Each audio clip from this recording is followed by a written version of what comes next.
in the game.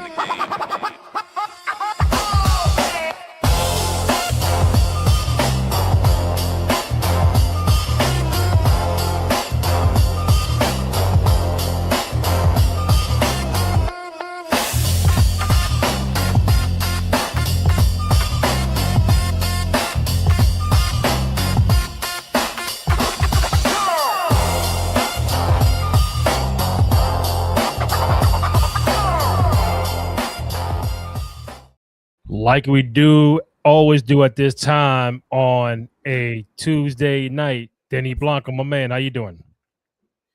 You know what time it is. It's Knicks time, baby. We're going to talk about the Knicks tonight. I'm excited. What about you? What's good? 1, 2. I'm happy to see everybody. I'm doing good, boss man. Joe Cruz Jr., my man, how you doing? Hello? Got you. Shit.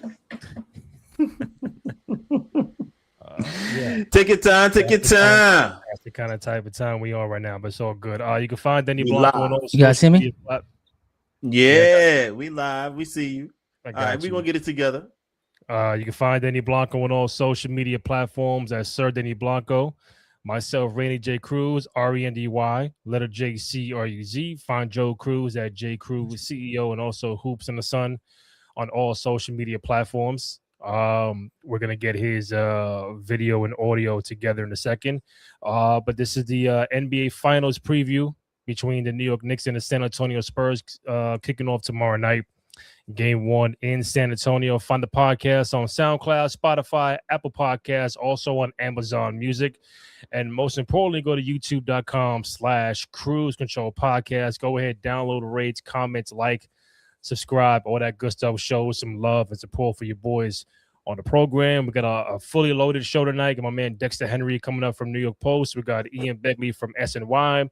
2 longtime diehard Knicks fans, and Anthony Donahue and Ben Lyons. So we got you for the next 2 hours. So tap in if you're watching on X or YouTube. Thank you guys. We really appreciate it. Anybody got questions, comments, or feedback or predictions regarding the NBA Finals kicking off tomorrow in San Antonio? Before we get to Dexter, Denny, just real quick, what kind of vibes are you feeling with this Finals kicking off tomorrow night, New York and San Antonio? We're finally here. Mm-hmm. We're here at the end of the road. Last 2 teams. Thank you, Jesus. Yep. We finally get to what they say, the rubber meets the road. That's what they say. The rubber meets the road. Something like that. Yeah, something like that. We here. We have to crown a champion. And of course, there's so many storylines. I don't know which storyline is the most important. I have so many questions to ask our guests tonight. Shout out to everybody in the building. Shout out to super producer Randy J. Cruz, Joe Cruz, Sir Denny Blanco. It's in the game podcast. We got a lot of guests to get through. But yeah, the Knicks, San Antonio Spurs. I could start anywhere. I'm chopping at the bits. I'm excited to see David and Goliath. That's right. I'm ready for that.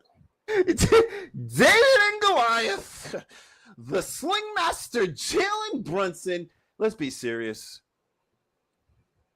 for a second. Okay. Jalen Brunson is defying all odds. He's too small. He's too slow. Not 6'4". He's not 6'5". Right.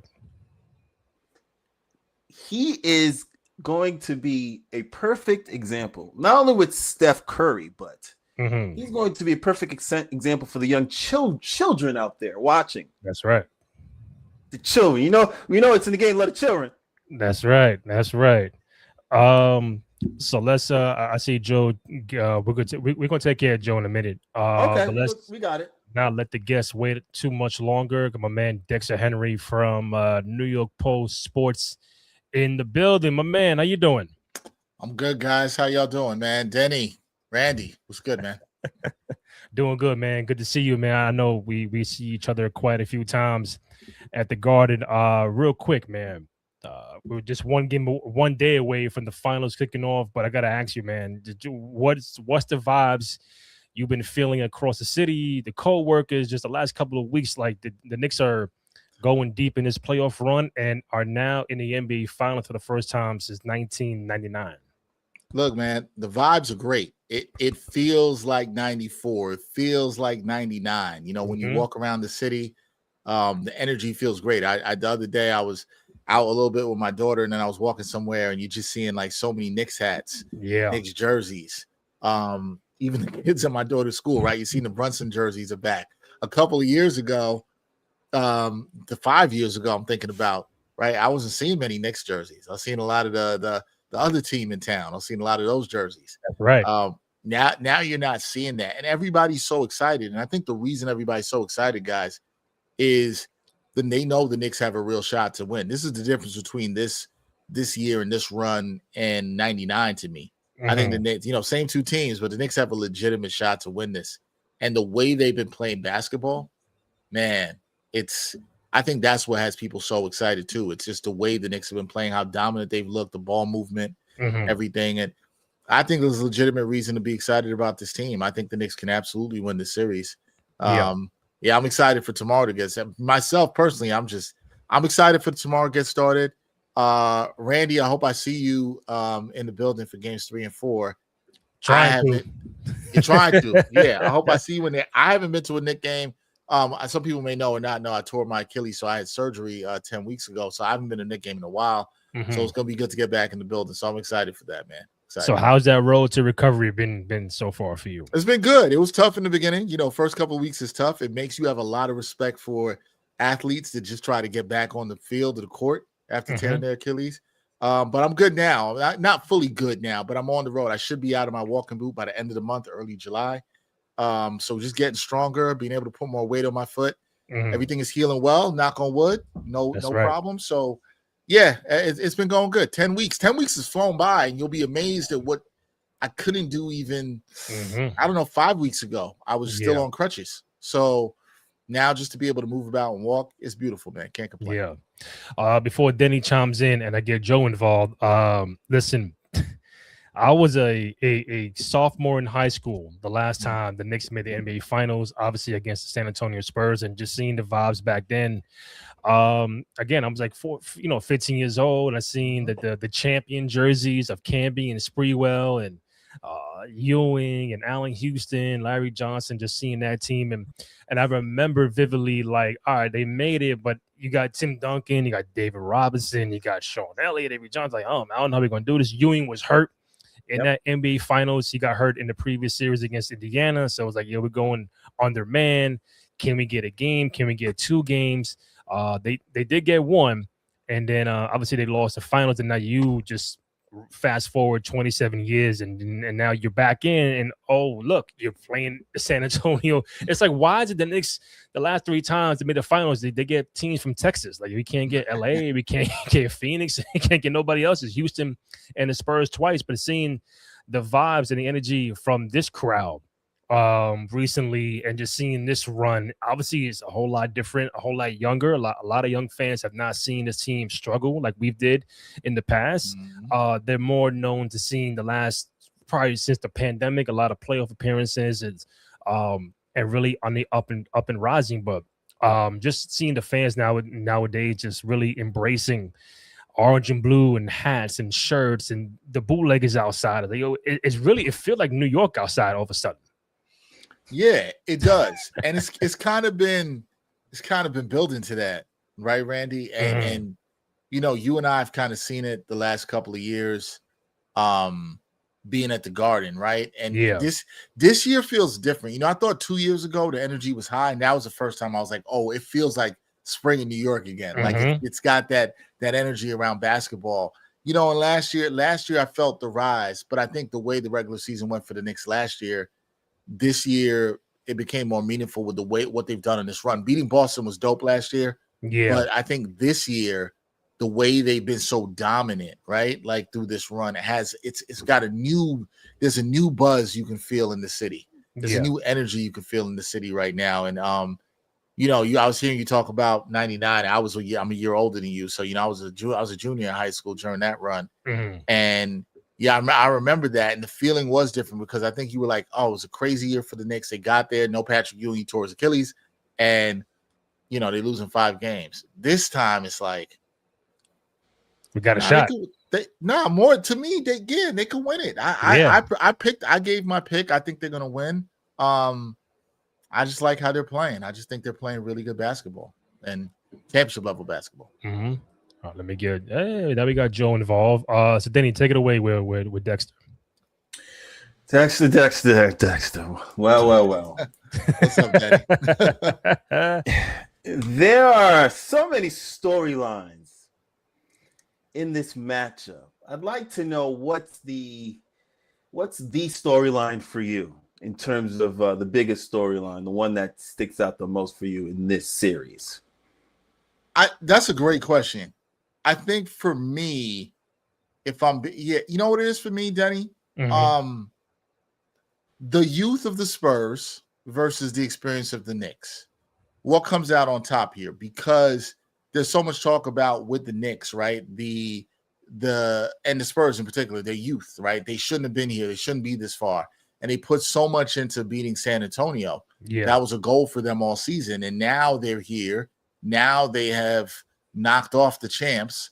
What's that youth like now they're here in the finals? First time getting this far.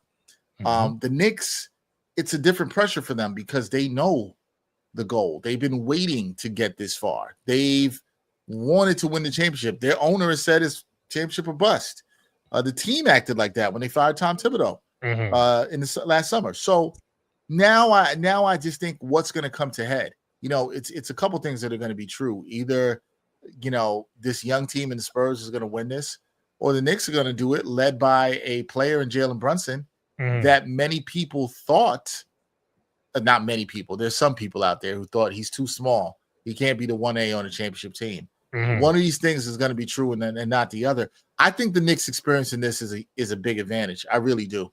I don't want to just say that the Spurs are happy to be here because I think they're a tough team, but they haven't been this far. Victor Wembanyama has not played this long, this deep into the season. None of these guys have. So I think that could be a factor here, and I think we'll know very early in game 1. It'll be a very, very good telling sign for us about how the Knicks come out from the jump in this game. Right. Then you got more. You want Joe to go? Oh, Joe, definitely want to give Joe a little step in here, and then I'll double back. Mm-hmm. Are you ready? Are you ready? We are ready. That's all we gotta talk about right now. Hey, listen, Dexter. I know you come from all this background. Are you fucking ready? Are you fucking ready? Look, okay? Listen, look, man. Look, ready? man. Look. We all better be ready. There's no. I don't care what you do. I don't care your media. You know why? You know why? Right. We are the New York Knicks. That's right. We are the New York Knicks. Come on, Dennis. You won a hat yesterday. Dennis, don't lie. Come on. Go New York, go. Go New York, go. There you go. That's the Talk to me, vibes. baby. Go New York, go New York, go. That's the vibes, man. That's the vibes. Oh, you bought that hat, Dennis? You bought that? He texted me in the side. I don't know what you're talking about. Converted Brooklyn Net fan is now with the orange and blue. Wow. Dexter, We don't have time tonight. 4 We years do ago. not have time tonight. We have guests. See, this is what happens. That's right. We got guests. We got guests. Dexter, 4 years Why ago. would you take a shot at me when we have guests? Dexter, 4 years ago, your man was Joe. telling me, "Yo, we're just a couple of toes away from the fucking finals." and now he bought a hat. I said, "Where's the net hat at?" He said, "Yo, I can't bring it out." Wait. Hold on. Yeah. Hold on. Turn Hold your on. head. Turn around. I like clarity. Come I want here. clarity for Okay. Denny. Some clarity. Denny, they put your business out here, though. I see it, bro. They put your business out here. I'm just asking, were you not repping for the people out here 4 years ago? Yeah, no. Yeah. Just to land the plane. Yeah, no. What kind of answer is that? Yeah, To no. land the plane. Nah. To land the plane in 30 seconds. I was a Brooklyn Nets fan a couple years ago. The plane went down. The Titanic hit the iceberg, and I jumped off. I left Rose on the actual, the actual furniture there. I left her. It is what it is. And I've been watching the Knicks develop this whole time. Now, just to land the plane. Dexter, right? Long plane ride. True or false? Randy J. Cruz. Yeah. Did I not predict the Knicks to go to the finals at the beginning of the season? I'll give you the benefit of the doubt. I would say yeah. I don't clearly remember that, but if you did, we have I tape. It's all right. So, it's all right. We have tape. It's all right. We have tape. It's all right. Yeah, we got tape. We have tape. We have tape. So at the end of the day, Randy and Joe know that I've been supporting this team in terms of watching them and making their moves over a period of time. Shout out to Leon Rose. Look what Dan Malcolm just told you, Dennis. Danny's on his Michael Rappaport. Look what Dan Malcolm wrote. It's exactly what I'm talking about. Thank you, Dan. Hey. Thank you, Dan. Thank you. Do you smell the bullshit in the room? Holy smackaroo. Wait, Danny, I have another question. Danny, are you from Brooklyn? He's not even from Brooklyn. That's not even from the Bronx. Not now. I thought we were supposed to be. I thought I was here with. I was like, I'm the Brooklynite on here. I thought I was here with three Bronx dudes, and I was like, oh man, he's out here rooting for the Nets. I was like, maybe he's from Brooklyn too. I'm from the Bronx. I thought we were here to talk to Dexter and talk about how the Knicks were going to win in 5. All right, my fault. But now we're just what we're doing is beating up Sir Denny Blanco when I've been supporting the Knicks all season. So I have a question. Okay, all right. Segue. I have a question for Dex. Sure. No problem. I know we're in the finals. We're one day away. The anticipation is here. My brother was outside today. We saw the colorful train station. We're part of the whole New York City environment. What do you feel that's different than 99? And what do you feel is gonna be key different than 99? Because I think, in my opinion, I don't feel like this is a 99 team. I feel this is a different team going to the finals that has my confidence, because back in those days, those teams didn't give us confidence. I just feel sometimes we just made it. Now we're waiting, and we've been waiting, right? So how do you feel this is different than a 99, and what do you think will be needed for this team to win, obviously, and different from 99? Yeah, I think the word you hit there is confidence. I understand why the fan base is confident in this team, and I think it's because of how they played. I think that's the major difference from 99. 99, Joe, you remember, right? Like that felt more like I know people use this word with the Knicks this year, but team of destiny, right? Because you had the Allen Houston bounce. You had the Larry Johnson 4-point play. The Knicks were an 8 seed and should have been better than an 8 seed. Just that season was so crazy. It's 50 games. It was back-to-back-to-backs. It was all that stuff. So they came together at the right time, and then it felt like, oh, this is a great run. Then Ewing gets hurt, and that changes everything. Yeah, and I think I think the word used is perfect, right? Like confidence. The difference outside in the streets right now is that fans feel confident because of what they see. Like we are New Yorkers. We are part of the smartest, I'd say, fan base in the world, the most passionate basketball fan base in the world, and fans know what they've seen throughout this run. They've seen the dominance. I don't think it's a fluke. I don't buy into the people that say, "Oh, the Knicks have had an easy path to the finals." Yeah, because we saw a lot of people saying before the playoffs started that the Knicks' path was hard when they drew Atlanta, and then they possibly have to play Boston and Detroit. And they handled the teams. They swept the teams that beat Boston and Detroit. Exactly. So you can't. They've handled their business, and so you want teams to dominate. You want them to handle their business. You want them to have the killer instinct. You want to see the fight like they did in Game 1 against Cleveland.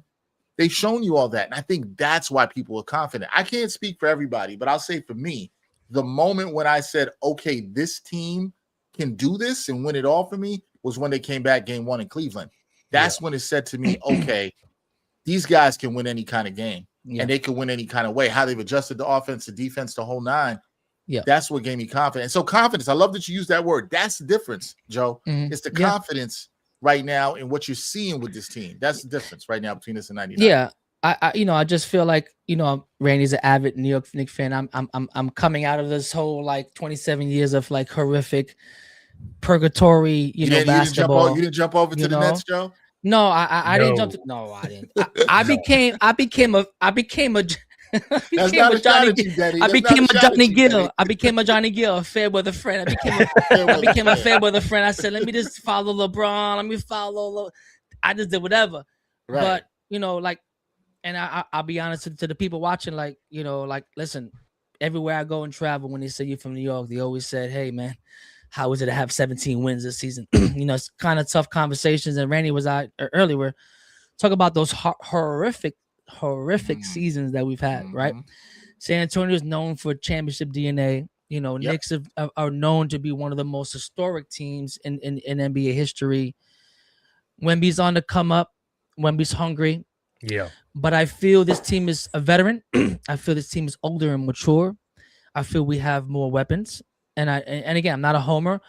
I got told I feel confident that this team is down. Just say 0-2. Just say, God forbid. I think they can go 2-2. Like they don't give me no sense of doubt that they're gonna put this. They're gonna go all this way and blow this shit up. Like, you know what? Why you do all this if you're gonna lay an egg, right? And I don't feel that. What do you think we have to do on the court to neutralize Wemby? Or if not, who do you match up against Wemby? And who, besides the equalizer with Jalen Brunson and just that, how that equals out, how do you feel we can control Wemby, and how do you feel Cat can really bring him out of the paint to alleviate everybody from scoring down the paint? So two things for me, and those are great questions. The first part on Wemby, how you can, you're not going to stop him, right? But you're just trying to slow him down. Two things. I think you're going to see a good amount of OG on him. I think one thing we saw in the last series, the Western Conference Finals, you saw Caruso on him, and guys who have that like lower base that's got some strength, right, guys, and they could get an arm on him and they could frustrate Wemby and make him work. I think that's the key. You want to make him work on offense, and he's a dope defender, one of the best defenders we've seen. You also want to make him work on defense. So here's a matchup I think that's important, Joe. I think you're going to see a lot of Wemby on Josh Hart. We've seen a lot of teams put their bigs on Josh Hart, use that cross match. Josh Hart has to be, he's my X factor in the series. He's got to be aggressive. And that means when the three is open, you got to let it fly. Or if you pump fake, if you drive, you got to attack at Wemby. You got to make Wemby move. I think all those things are important in how you handle him. In terms of that, Wemby's going to protect the paint. I think there's going to be a lot of opportunities for pull-up threes for Jalen Brunson. There's going to be a lot of opportunities, I think, for Jalen Brunson and Mikal Bridges to cook in the mid-range. I think that's a spot the Knicks have to win in the series. That's going to be key to me. So my thing is, you got to make Wemby work. If he's going to try to post inside, you got to make it hard for him. If he's going to do turnaround 15-footers, cool. 17, 18-footers, fine. The threes, you'll live with that. You can't have him just killing you in the paint. Do you meet him? Do you meet him before the post, or you let him post? Have to. No, you got to meet him before the post, because we look at his frame and you got to, this guys, you want to establish post, you got to make that guy work for it. And so you got to meet him before the post. I'm confident that this is part of the next game plan. So if OG's on him, I'm going to use OG as an example. It doesn't matter who, but if OG's on him, who's giving up a ton of height, 6'8" to 7'4", you got to make him feel you from the time that he's coming up the court before you can even try to establish post position. If he has to catch the ball out further, or he has to do more work, now he's more fatigued. Because remember what I said before, this is not Wemby's never been this far in the playoffs. He has not gone, neither is a lot of that team. They haven't gone that far. So now these are tired legs, tired movements you have to make. I think you really have to wear him down. But I think people are going to think about it a lot about when he gets the ball. But I think it's also when you have the ball and how can you attack him to make it, even if it's to make him move. That's where, to you ask the second part of your question, that's where I think Cat is important. Cat is likely going to have either a Julian Champagny on him. Maybe they'll throw, sometimes you might see, Castle might be on him. A Carter Bryant, maybe. A Carter Bryant when he comes off the bench. Yeah. Cat has done a good job. I think a lot of people focus on the shots, but Cat has done a good job of passing over guys. We saw this in the Atlanta series, because he'll have Wemby on him sometimes. But I think even when he has Wemby on him, he's got to be aggressive. Right? If Wemby's on you and you can get a step on him and you can use your strength and not be out of control, Cat can finish around or get past Wemby. So I think he has to pick his spots. I think Cat's really integral in the series. I think this is a series where Cat's primed to have a big series. If you like him for Finals MVP, I don't think that's a bad bet. Yeah. I think Cat's going to be key. And then the other part you mentioned is You got to keep this team. You got to keep this team honest. So you got to spread out. I think you'll see the Knicks play some 5-out ball with OG on the floor, maybe with Cat playing center, maybe with sometimes OG playing center.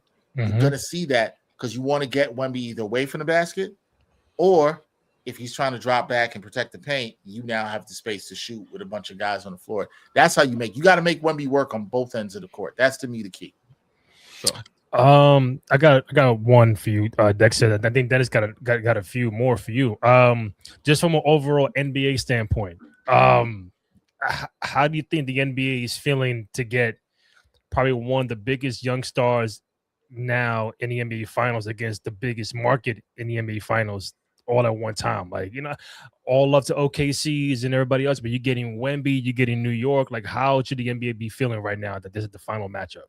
Fantastic. You got the face of the league now, or future face of the league in Wemby.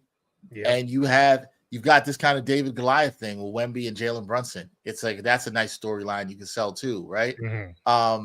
And you got the biggest market for a starved fan base that has been waiting 53 years for a championship. Yeah. So, and it's a rematch of 99. That's right. You've got all the drama here. Brunson's going for his first. Wemby's going for his first. I mean everybody in Knicks except for OG going for their first.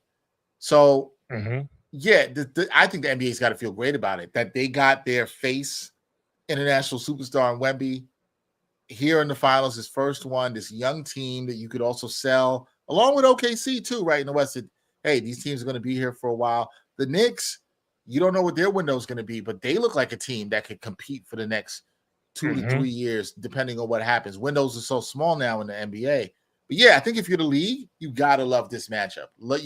This is what you could have dreamed of. I mean, the league always dreams of New York, LA. You always want New York, LA, or Boston, LA. But like, if you get the Knicks with a young superstar with international appeal, yeah, they got to be thrilled about that. No, it's crazy, doubt. Right? Then go ahead.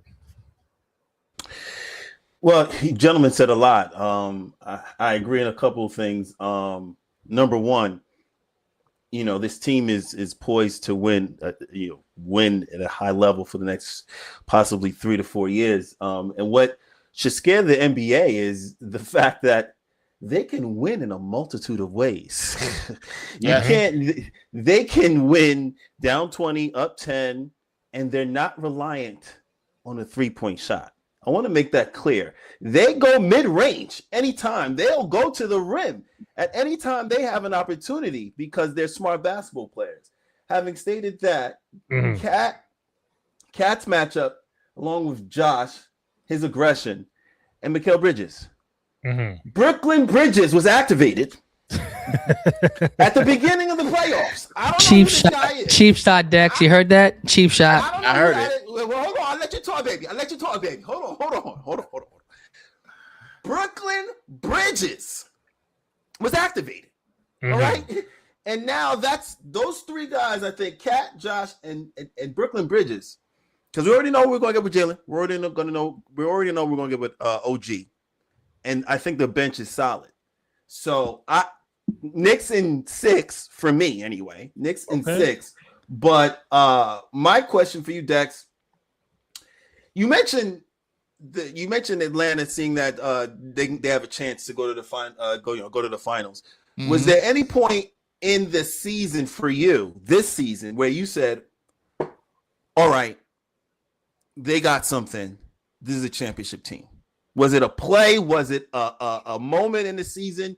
Was it a game for somebody in particular? I feel it was the run in January where they started clicking in January, February. I thought that's when I started talking to Randy and say, hey, you know what? I think y'all got something. What do you think? This season was so weird, man, that like there were times you felt really good about the team, and there was times you were kind of like, I don't know. I would probably have to say the December run to the NBA Cup. I was impressed by that. Yeah. I thought that's when they were playing some good ball. The funny thing about me saying all that is it's not even as good as the basketball they're playing now. And they're a much different team than they were then, which shows you how much growth can happen through a season in the course of time. I think I also would look at some things in late February, early March, because it came out the All-Star break. They had lost that game to Detroit. And then they had the wins against Denver, San Antonio. They ended San Antonio's 11-game winning streak. I was there at the Garden for that one. Those were some really impressive wins. Then they had some letdowns after that. It was Lakers, Clippers, if I remember correctly. But I think the best stretch was probably that run to the cup. I was really impressed with that, how they were playing. You saw sort of this good habits, the foundation of what was happening there. And you got to think about that time. You had Tyler Kolek playing minutes. Mm-hmm. You had Diawara play minutes. Yeah, Diawara. I think what I liked during that part more than anything that I think has helped them to where they are now, Denny, is that they were able to see different lineups. I've loved all season. The thing I've harped on all season is I really like how Mike Brown has coached this team. 100%. I thought it was a breath of fresh air, how he used the roster. I liked how he used different guys. I like how he empowered different guys. So I think that was really important to where they are in the playoffs. So when you got to a point where it was against Atlanta, you're down 2-1, and Cat goes into his office and says, yo, man, we need to switch this offense. Yeah. The coach is malleable enough to say, okay, we can do that. That matters because of the process of everything they had been through before. So for me, yeah, I'd probably go with the cup run in mid to late December. I thought that was the point where I said, if this team ever hits their potential, they could absolutely get to the finals. Then we saw them go through a 2-9 stretch in January, and you're like, I don't know about that. Yeah. And then I also add this too. I thought how they played towards the end of the season, like the last 7 to 8 games. I liked some stuff too. They had that 3-game losing streak at the end of March. They lost to Charlotte, Houston. I think it was OKC. And then after that, they had the wins against Boston. They closed out the way they were playing. They were activating the 2-man game with Cat and Brunson, which we still haven't seen a lot of in the playoffs.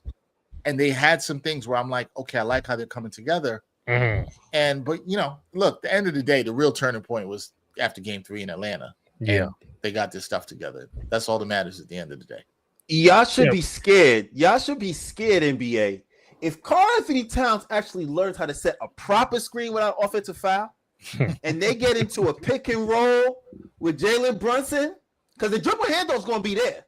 Like it's I that agree. dribble handle, that get Cat in the high 3-point line. Boom. Yep. Once Jalen enters and passes it into Cat at that 3-point line, now it's which way Jalen Brunson's going to go, and then you're going to have the rotation going on from there. So I'm excited to see that, Randy. My last one for Dexter before I let you go. I got an Ian coming up next. If the Knicks win it all, what is your first move? Are you like going to celebrate, go to the bar, scream top of your lung, going to chill on 7th Avenue with all them people? What's your first move if they win the whole thing? Well, it depends so much on where I am. If you might be working. Yeah, if I'm in studio, Oh. I'll be doing a fantastic post-game show and enjoying that. I'm probably going to be responding to 1 million texts. That's right. From friends and family that are big-time Knicks fans. It's funny. I've thought about what my first thoughts will be, and I'll think about all the people I know who are Knicks fans that have waited a long time for this moment. I've talked about this a little bit in another show. I think my dad, who's no longer with me, is a big Knicks fan, and he would have thoroughly enjoyed. He would have enjoyed this team. He would have enjoyed so much of the way Mike Brown was coaching. Yeah. When I think about it, it brings me so much joy. I'll definitely think of him because one of our strongest bonds were the Knicks together. Yeah. So I'm gonna think about that. I think I'm gonna be just so happy for the fans, man. And then I think where my thought's gonna go, Randy, when I really think about it, is what's the parade gonna be like? Because we haven't had a June parade in a long time. Here. We get Denny out here with no more Nets gear. You know what I'm saying? That's right. We get him in the Knicks gear.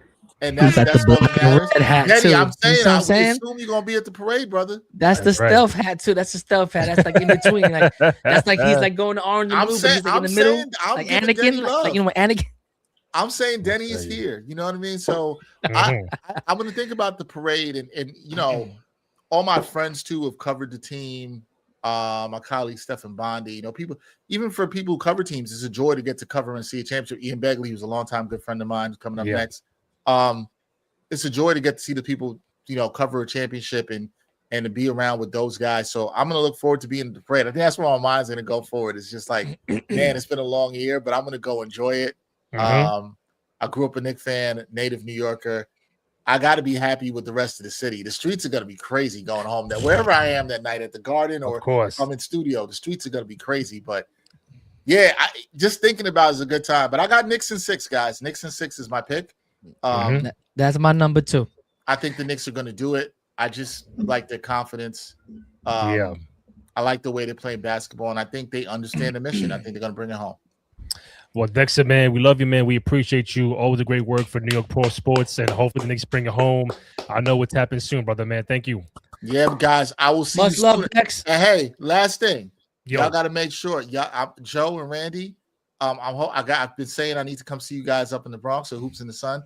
So I got it, Randy. I know I've been saying it to you. Once the boot is off, I got to come up and check y'all. But what I really need y'all to do, what I really need you to do for the rest of the time through the finals, is you got to make sure my man Denny is right. He can't be going back. You know what I'm saying? He can't be going back to the other side. Tough task, but we got you. Tough task. What we have to do for Denny here, though, Denny, what we got to tell you, brother, you did a brave thing. You shared your truth. You inspired other people that they could come to the real New York team, and I think that's a dope thing. You were out here speaking for the people, so I want to salute you. Acknowledge. That's right. Acknowledge. See, I wasn't trying to take shots, bro. I was just making sure you were among good people being taken care of. That's all. A gentleman. Unlike these jive turkeys above me. No. They're great guys. They're great guys. Guys, I appreciate y'all. God bless you, baby. Appreciate it. See you soon. Yes. All right.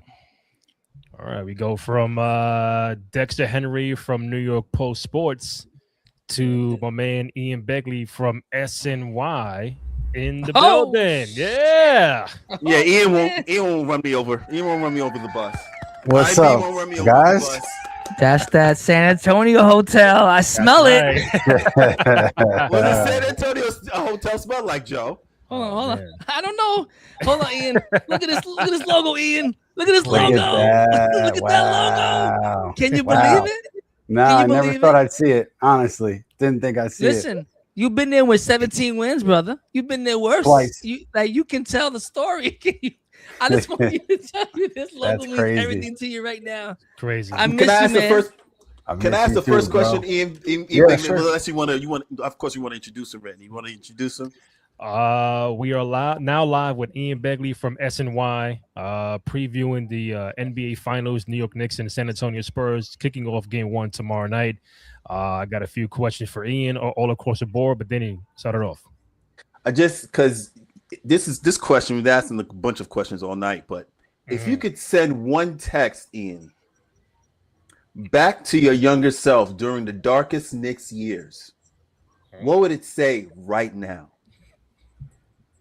I guess for me, because I'm honestly win, lose or draw, as long as I have a job covering the team, I'm happy. So the results don't really affect me one way or the other. But I guess I would say I would write that, hey, keep working hard.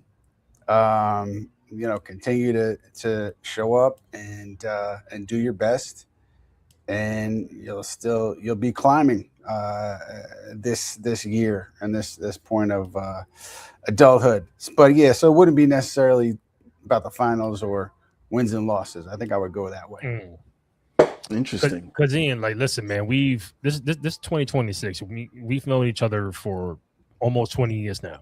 I seen you go from New York Post to ESPN New York and covering this team, and now SNY. You before the gray hair. Way before. We've seen more down years than up. I think ever since the pandemic, we've seen more of the uprise of this team. But you were there when, like you said, 17 wins, 20 wins, draft picks, lottery, and coaching changes, and GMs, and the whole thing. As yourself as a fan, take the SNY part of it. Like, how does it feel that you are now witnessing this live? That the Knicks are not only in the NBA Finals, but a lot of people are saying that they can win this whole thing. Yeah, it's been fun, man. It's been fun. It's one thing that I will remember forever is just the atmosphere in these arenas, the Garden and the Road Arena. It's just crazy. Just a the the volume, but also the passion of those fan bases on both sides of it. But the Garden is crazy. The energy in there unmatched, and so it's been fun to be in the buildings for that. I'm sure it's going to be same thing tomorrow night, and then same thing, Game 3 at the Garden. I think that's the fun part, and obviously, chronicling the ups and downs of a season, and the season being what it is right now, which obviously highly successful. It's fun because you can't predict that. Like I wouldn't have predicted that they would win 11 in a row in the postseason. And so that's what makes sports fun, right? It's unpredictable, unscripted, and you get to see how people respond in different situations. Obviously, this Knicks team has really responded well amid some adversity. Yeah. Joe, what you got? Ian, I heard your earlier interview, Stefan Castle. You did a great job asking him a question regarding his experience heading into the finals and just what it was to kind of get to the level he's at. I'm kind of impressed of how you was able to ask that question, but I'm more impressed of how his answer was. How would you kind of rate of how impressed you were with Stefan Castle being 21 years old and being at this highest level and then being able to be part of his first media day? This is the Knicks show. Knicks in 6, but I was really impressed of how you asked Stefan that question and as well as his response. How impressed with you with Stefan? Very impressed. Both the honesty, the transparency, and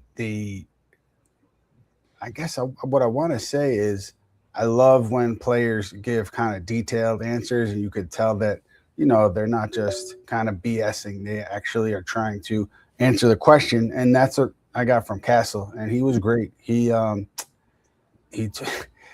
was asked also about flopping, and he corrected the questioner because the questioner said, you guys don't flop, and everybody else flops. He's like, actually, I do try to sell calls. So he was great. That's a great quote. Yeah, and for such a young guy to handle the media that way, Spurs fans are lucky, and the reporters covering that team are lucky because he's a fantastic player. Obviously, both ends, and and he talks about the game in the detail that he did today. I mean, that's a win for everybody. Yeah. Yep. Well, listen, I was impressed with Stefan Castle. I mean, I think he's a young talent. Just you being in San Antonio, you've been covering sports all your life, and you started this career with no children. Now you have kids, and you're married, and now that you're seeing the Knicks for the first time in NBA Finals, you're in San Antonio right now. Like Ian, kind of share with us, with our fans, and share with us that experience or how it is to feel just to be part of this experience. Because right now we're going all over the place trying to go see murals and get hats and go see colorful train stations just to be part of the experience, and we can't be in San Antonio. Share what it is to be in San Antonio, what it is to be a Knicks fan in San Antonio, and what are we looking forward to the Knicks going into the first 2 games in San Antonio. Yeah, I think one thing that has stood out so far, just being there today for media day, is this Knicks team is loose, man. They're not the moment doesn't seem too big for them at all, but at the same time, you saw after the conference finals, Karl Towns said, "We're not celebrating. We want to get back to work," and that maybe it sounded like a cliche, but they've lived it, right? They've been detail oriented and focused amid this other long break here. And they just look like a group that's ready to go. Obviously, the Mitchell Robinson injury will play a factor in the series, regardless of how well he plays. But yeah, the group is loose, and just being around the combination of the confidence that they have in themselves, and that's why you're loose, but also taking everything seriously, the preparation. And I think it's Jalen Brunson. I mean, I think it's Jalen Brunson's influence. He never, gets too tight about anything, but also he's very professional in his approach. And it's just interesting to see how this team kind of took on, I don't want to say took on his personality, but it's got to be some of his influence, the way they're carrying themselves right now. Because if you were in that arena watching them practice, you wouldn't think game 1 of the finals was less than 24 hours away. So yeah, just it seems like they're in a good place. And then as far as the first 2 games, Joe, I'm looking at Josh Hart, the gentleman whose jersey is on the wall behind you, because I think Victor Wembanyama is going to be matched up against him early on, and so The reason for that is the Spurs want Wembanyama to have that freedom to roam around in the paint and to block shots, affect shots. So he's going to leave Josh Hart open. And if Josh Hart can knock the 3-point shot down, to me, that's where one of the areas where this series can tilt. Hart shooting 40%. He shot 40% in the regular season from three. And teams have still dared him in the postseason to hurt them. And if you remember game 2 against Cleveland, basically won that game with his 3-point shooting. So if he can give you one of those games or at least consistent shooting over the course of the series, I think that really, really can impact the result. Danny Blanco. No, you hit it right on the head. What I loved about the Knicks, the most consistent Knicks for me were Jalen Brunson and OG. And their attitudes all season. Win a game, lose a game. It's no excitement. It's no up and down. It's back to work. And that's trickled down throughout the team. So you hit it right on the head. And of course, we're talking about Josh Hart being possibly X factor in terms of your statement. I've been on Randy all season with Josh Hart being aggressive because they're leaving him open too much, and that's the strategy. And it's going to rely on obviously Josh hitting open shots. What do you think is for you anyway, the biggest storyline for this series? I mean, it's Wembanyama, right, on both ends of the floor. How do the Knicks deal with him defensively? And then what can you force him to do as a defender? Can you make him work? Do you get out in transition, make him run? I think OG Anunoby defending Victor Wembanyama will be a big storyline in this series. So to me, it just revolves around that because, if he plays well, this Spurs team is really, really tough to beat. But if you can get in his way a little bit, you can get him out of rhythm a little bit. To me, you'll put yourself in position to win some games. So I think that's one of the biggest things, especially early on, that I'm keeping an eye on. And then, the Knicks, do they get off to a slow start like they did in the first game of the Eastern Conference Finals when they came back from 22 down in the fourth quarter to win that game? Do you shoot so poorly that you create that kind of deficit for yourself? That's something I'm keeping an eye on over the first half, 3 quarters as well. Sidebar, Randy. When he mentions OG Anunoby, guarding a 7'3" 2-guard and Victor Wembanyama, alien. What did OG? Did OG make a off defensive team? Did he make all He did. defensive team? Yes, he did. Second team. Highway robbery. He should be. He thought so too. First team. Yeah, I agree. He should be first team All NBA defense because all season, Mike Brown. Shout out to Mike Brown. Has been able to point to OG and say, "All right, now you get him. All right, now you get him." And every single time, he's produced, and it doesn't matter 1 through 5. Am I going crazy? Can he not defend 1 through 5? He can defend up, defend down. The fast guards like Tyrese Maxey, that's a tough matchup, but by and large, absolutely. Yeah.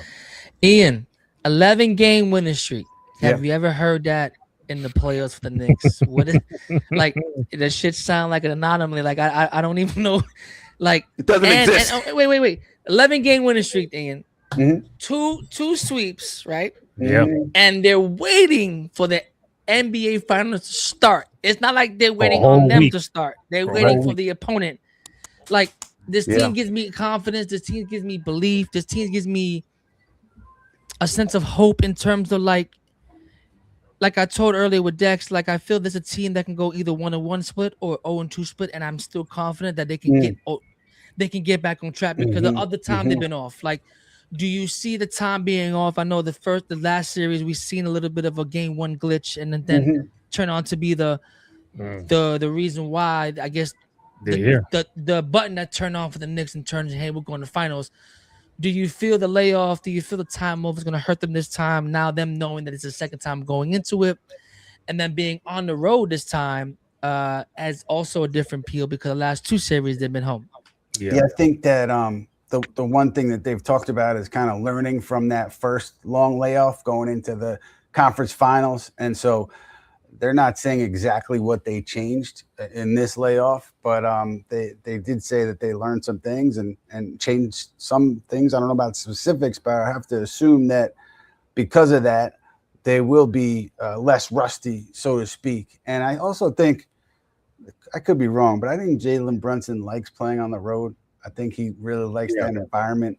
And so I just say that to say that I don't think that the rust is going to be as bad as you saw it in that game one, first 3 quarters of game one, because they've been here before, specifically coming off that rest. And it's only natural, right, for there to be some rust, but I don't think it's going to be as great a degree as you saw in that game one against the Cavs. And if it is, I mean, look, this team, San Antonio, knows how to win games, right? Obviously, you saw it in that last series. They know how to win games. If they have a lead, they know how to put teams away. So I don't think the Knicks will come back from 22 down on this team. Yeah. But also the other thing is too, OG is recovering. That hamstring was a bother and heading the series. Extra time, extra healing, extra care. Me and Dennis played college athlete in college basketball. We know what it is to heal. Is this a benefit obviously to OG, and what is this going to be different than what they've experienced in the conference finals? Different than heading into the finals.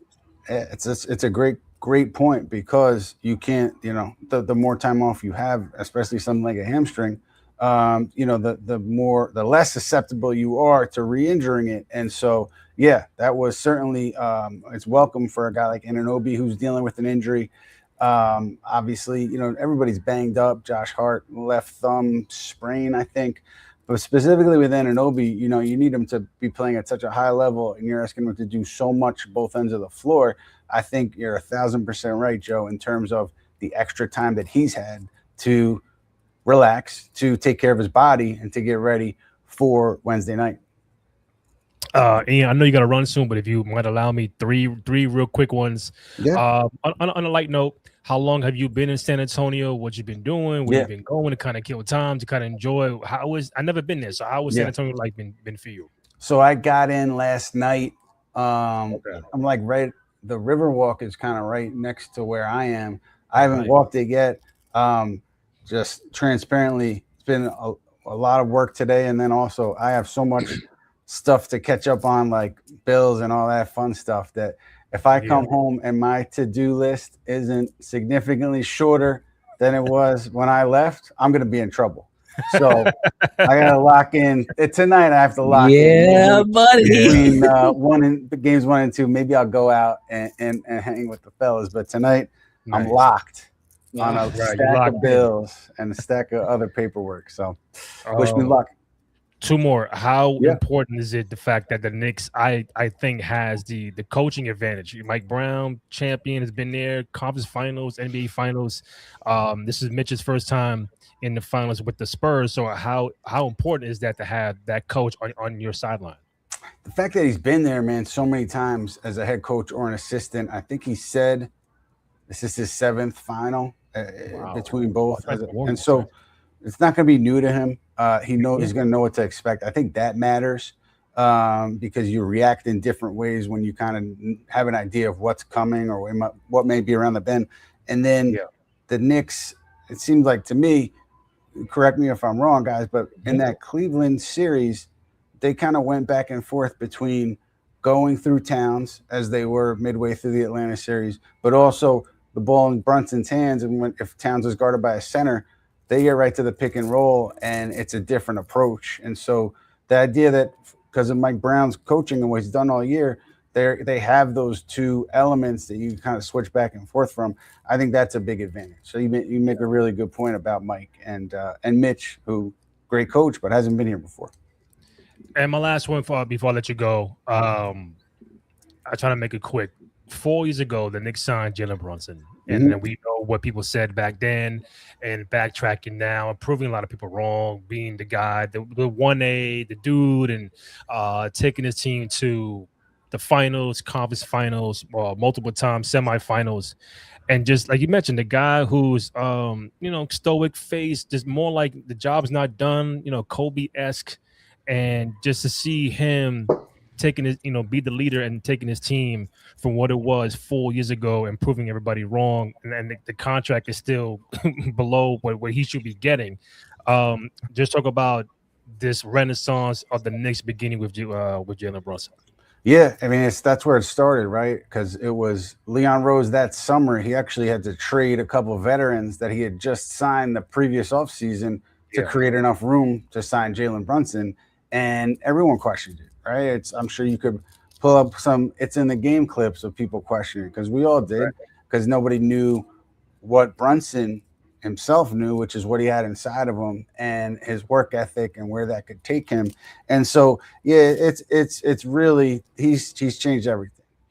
That's not hyperbole. Like, obviously, the guys around him matter a lot, but none of this happens without that first domino, which was Jalen Brunson. And it's been a steady climb, which is kind of sometimes we're more used to that microwave team where a couple stars get together, you expect them to win right away. This has been more of an old school climb where they lost in the second round a couple of times. They lost in the conference finals, and here they are making that next step. And it's Brunson's kind of fingerprints and personality just kind of permeate throughout that locker room. And so we talked about their focus earlier, their kind of business-like attitude, not really celebrating anything, but also being able to be, loose enough to where you're not tightening up, you're going to make a mistake. I think that's Brunson. And so we all know what's happening on the floor. We all know how unbelievable he's been on the court, but it's also those things off the floor that he's a sacrifice and setting an example and setting a standard by the way you operate. I mean, that stuff goes a long way, and I think you're seeing the fruits of that too today here with the Knicks in the finals. Yeah. Well, I can't let you go without seeing your boy Anthony Donahue real quick. Yeah, buddy. What's going on? How's everyone doing? I'm doing good. Hey, Ian, when you take that walk by the Riverwalk in San Antonio, make sure you play this song, all right? All right? Don't walk no Riverwalk without this anthem right here, Donnie, on the mic right now, okay? Right. I'll play that, and I'll have a Nutcracker. Hey! Walking on the river. I think Orchard Beach is the originator of the Nutcracker. Come on, don't reveal it, brother. Don't reveal it. We got some Indian secrets there. We got some receipts. We got receipts. That's right. Listen, Ian Begley, man, we love you. We appreciate you. Great job as always. Hopefully the Knicks can take this home. You've been busting your ass for so many years to cover this team, and now a legit shot of winning the NBA Finals, man. I know what's happening soon. Hey, I always appreciate you guys. Always good to be with you. Yes, sir. I'm glad I went before Anthony, because Anthony, big shoes to fill if I was going after him. Oh, no. Right. Come on, man. That's a heart and soul right there. Heart and soul. Shawn Michaels, baby. WrestleMania. Right. Ian, man, all right, fellas, you guys have a good night, all right? Thank you, man. God bless you, baby. All right. Now we got Mr. Anthony Donahue, one of the biggest Knicks fans that I know.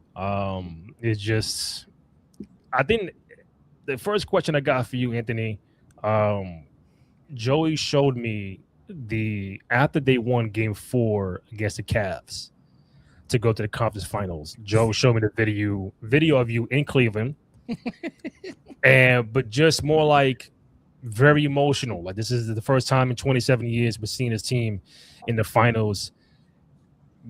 Was it more that they made it, how they got there, or just like you seen the turmoil so many times, and now it's like there's a belief like, hey, this team can win a championship in my lifetime? Was that the reason for you getting emotional that night? It was everything, and thanks for having me on as always, guys. I really appreciate it. It was everything. I didn't know I was being recorded, so oh shit. No, I did not know until a day or two later when it was posted. Wow. It was just living in the moment, not to throw myself and Knick fans a pity party, but knowing what we've been through for the last 25 years, with a lot of losing, or even back to the 90s, and we call that the glory days, but all those years ended in heartbreak as well. And just thinking of everything I've been through as a Knick fan, and Yeah. Never giving up hope, never giving up faith, even when there was obvious years, even before the season, you probably knew they weren't winning 35 games. Mm-hmm. Knowing like you stuck with it, and that means something. And I never gave up. With their games, maybe I, left a little early and hung out in the play-by-play. Sure. Yeah. But just never giving up and seeing what we're seeing. And I always dreamed of this. Even when we won, feels like 9 games. I still always thought of these moments. I always thought like it's gonna happen one day again. Yeah. I didn't know when. And so as it was happening, and obviously Game 4, we knew it was over at halftime for the most part. Yeah. As that clock was winding down, it was very emotional for me, and being there was very emotional, and just hold this last 9 days, even though we haven't played a game. It's just been really cool walking around the city. Yeah. The outfits I wear every day, I'm wearing in the middle of August after a 15-win season. But everybody else in all their Knicks gear is really, really cool. Slapping 5, like I always say, there's no team in this town that brings the city together like the Knicks. As much as people might love the Giants, the Jets, the Yankees, the Rangers, the Mets, the Liberty, the Metro Stars, whatever other teams there are in this town, no team brings people together like the New York Knicks. So seeing everybody wearing Knicks gear, slapping 5, is awesome, man. And I really dreamed of these days for a long time. We've kind of been living in it now for about 4 years, although we're finally back in the finals. The last 4 years has really just been awesome for Knicks fans. Before Denny or Joey chime in, listen, you've been a fan longer than me. I became a fan when the Sprewell trade happened in '99. So obviously Chicago disbanded, and I need a new team, and we got there. And for the majority of my with Tim Floyd and the Bulls, yeah, that's interesting. That's interesting. I've been Randy, said that's this. interesting. No. That I've been said this because once. Don't get me started. No, get you started. The Knicks majority of my fandom have not been very good. It's not like, damn, I'm that's true. You became a fan and I bounced. In '99, you had the finals that year. You had the conference finals the next year. Next year, you lost in the first round to the Raptors, and after that, you didn't win a game until 2012, where you only won 1 game versus the Heat, and you didn't win a series till 2013. So you did stick with it. Yeah, come on, Denny. I rolled the whole 27 years. I'm here now. But my question to Donnie was, we see a lot of new Knicks fans, younger and everything. They really don't know the trials and tribulations of what this team has gone through for 27 years. Do you feel a certain way about that? Do you look at the old guard like me and you, the veterans who've been there since day one?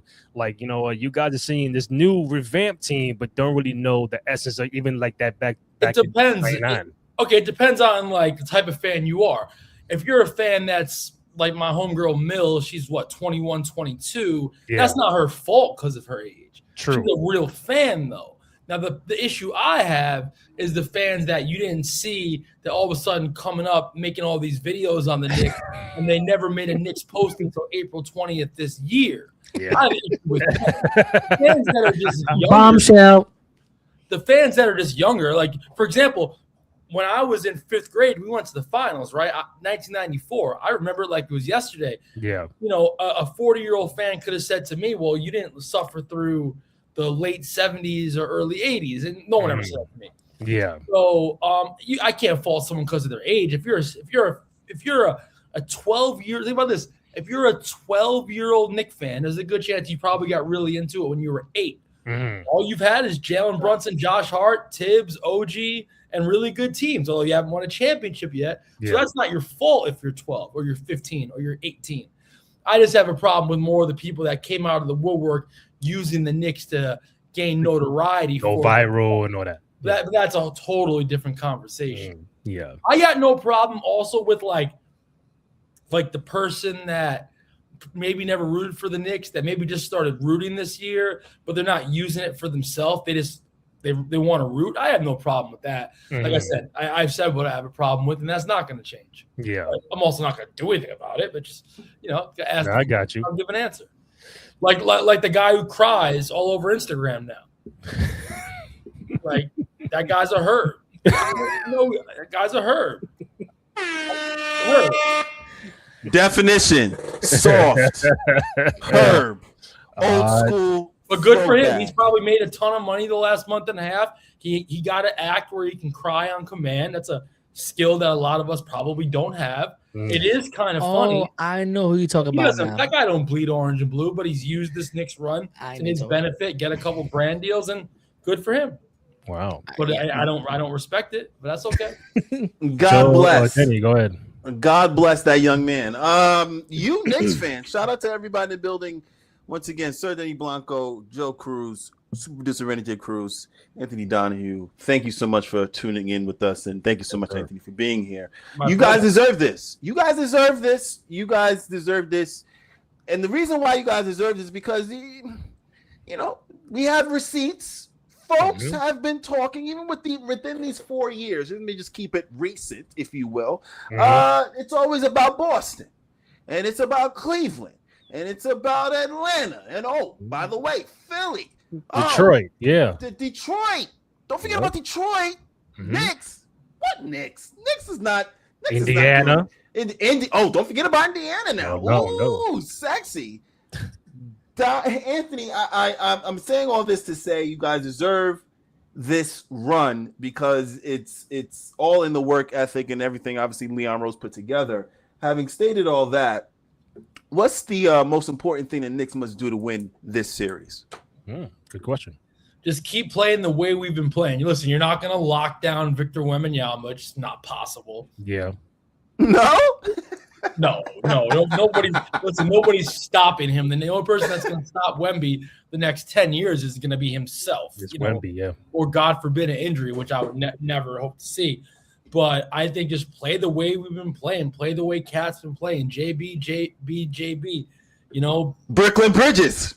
Yes, Mikal, keep hitting those shots, playing good defense. Josh Hart being Josh Hart. Just keep playing the way we've been playing. Don't change a thing. Now, obviously, at some point, I would think we're going to have a dud.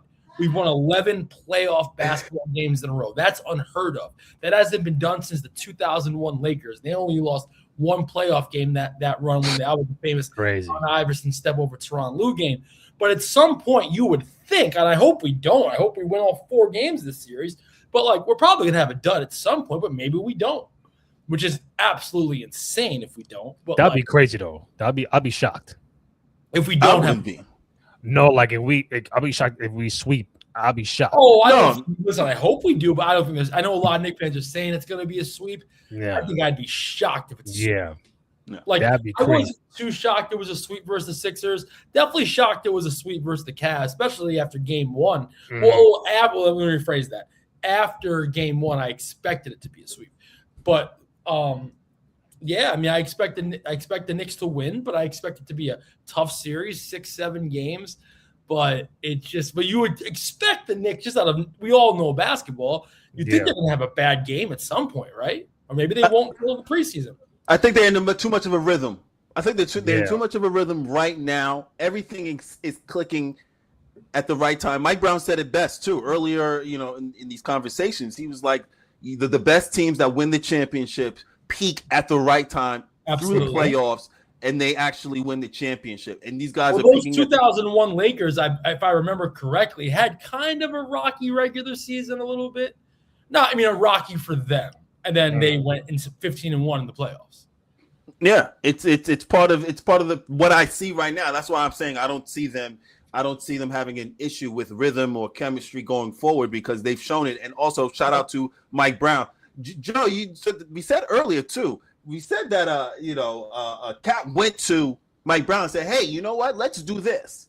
And ladies and gentlemen, boys and girls, even in the NBA, high school, college, how many times have you seen a player go to a coach on any level and say, "Hey, this isn't working," and the coach goes, "All right, let's try this." Yeah, you're right. So to answer your question, I think players go to coaches all the time for that. It's just how many times did the coach say, "I agree"? There you go. Facts. There you go. Coaches go to players all the time asking to adjust things. The question is, does the coach agree and adjust said thing? There you go, 100%. That's why I think Mike Brown should be applauded. But not only that, agree, but say, you know what? I think we should change it. You know what I'm saying? Like giving the player, like, you know what, this ain't working. I'm gonna believe in you. Let's see how it goes. And I think ever since game 3 or 4 in Atlanta, it's been a Game totally 3 different team. versus the Hawks. Yeah. Well, you change it up because Jalen Brunson predominantly was bringing up the ball up every Yep. single game during the whole entire season. Come playoff time, teams were expecting the Jalen to really be a ball handler, and lo and behold, he was able to. Mikal was able to bring it up. Josh was able to bring it up, and now we have a dribble handoff situation where now it's just like, I'm going to give it to Cat, and now Cat gets to facilitate. I was telling Randy mid-season, January, February. I was like, Cat is looking Sabonis-ish in Sacramento-ish. Yeah. With the Point three. center, right? With a three-point shot. Yep. I was shocked, but yeah, no, Joe, please. And I know you're living your best life right now. I mean, besides the birth of your child and going to the Knicks, going to the finals, like It's all surreal. I mean, you know, like Right? you can never script it up. I mean, from your sister all the way to those challenges, all the way to the point we get now. I can imagine where she can feel at. And I know she's here, and I want to celebrate that. But also, I know you've been through a whirlwind with this team. You've been dedicated, you know, more than me. My deeper question to that, with all that being said, you having a heartbeat to this team. When Mitchell Robinson news came out, were you worried? And are you still worried? And how do you feel this will play in this series? I know he needs to match up with Wemby at times to come off the bench. It's definitely a little worrisome anytime your important center breaks a pinky. That's definitely not a good thing. Now, the one plus is we're not looking for Mitchell Robinson to shoot jump shots. Now, I don't know how much the pinky would affect him playing defense, rebounding, dunking, and blocking shots. That I'm not sure yet. If it doesn't affect him too much, then I'm not too worried. If it does, then boy, oh boy, that stinks. Because again, no one's stopping Victor Wembanyama, but Mitchell Robinson would definitely be a big help on the defensive side of the basketball. So as long as he can still do Mitchell Robinson things, I'm not too worried. But anytime you hear an important player breaks their pinky before the finals, that is not a good thing. Little pinky winky.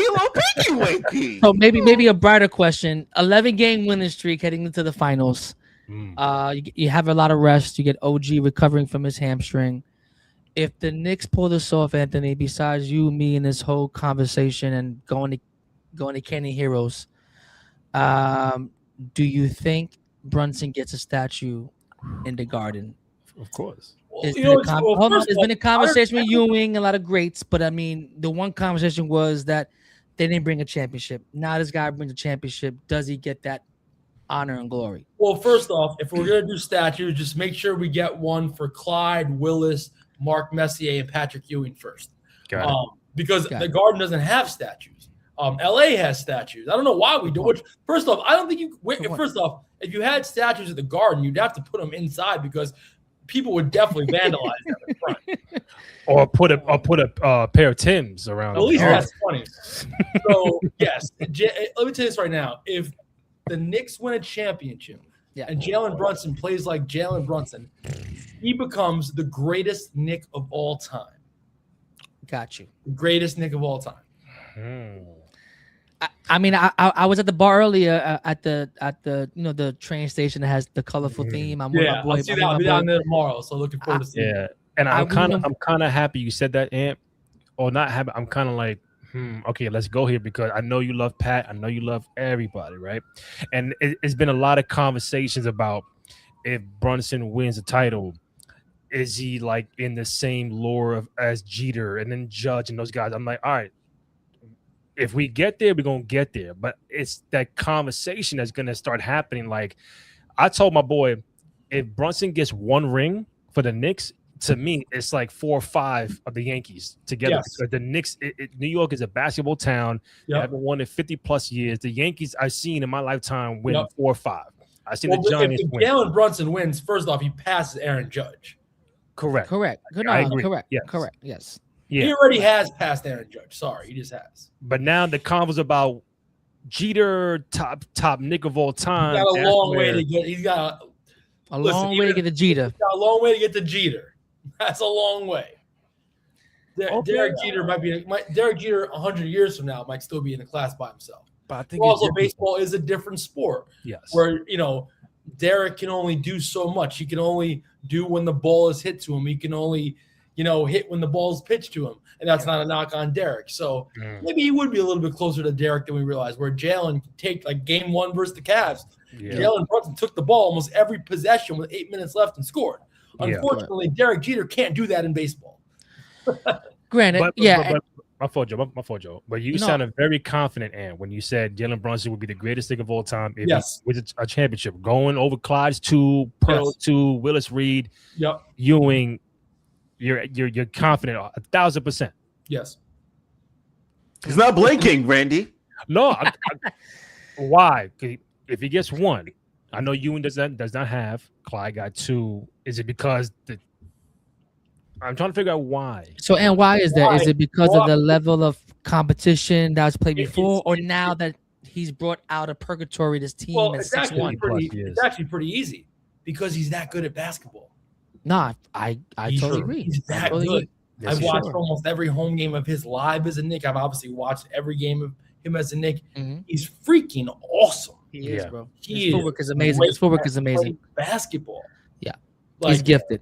Yep. I mean, even if he's right there already. He's he's one of the best Knicks ever, championship or no championship. If Jalen Brunson's career ended today, his number 11 is in the rafters.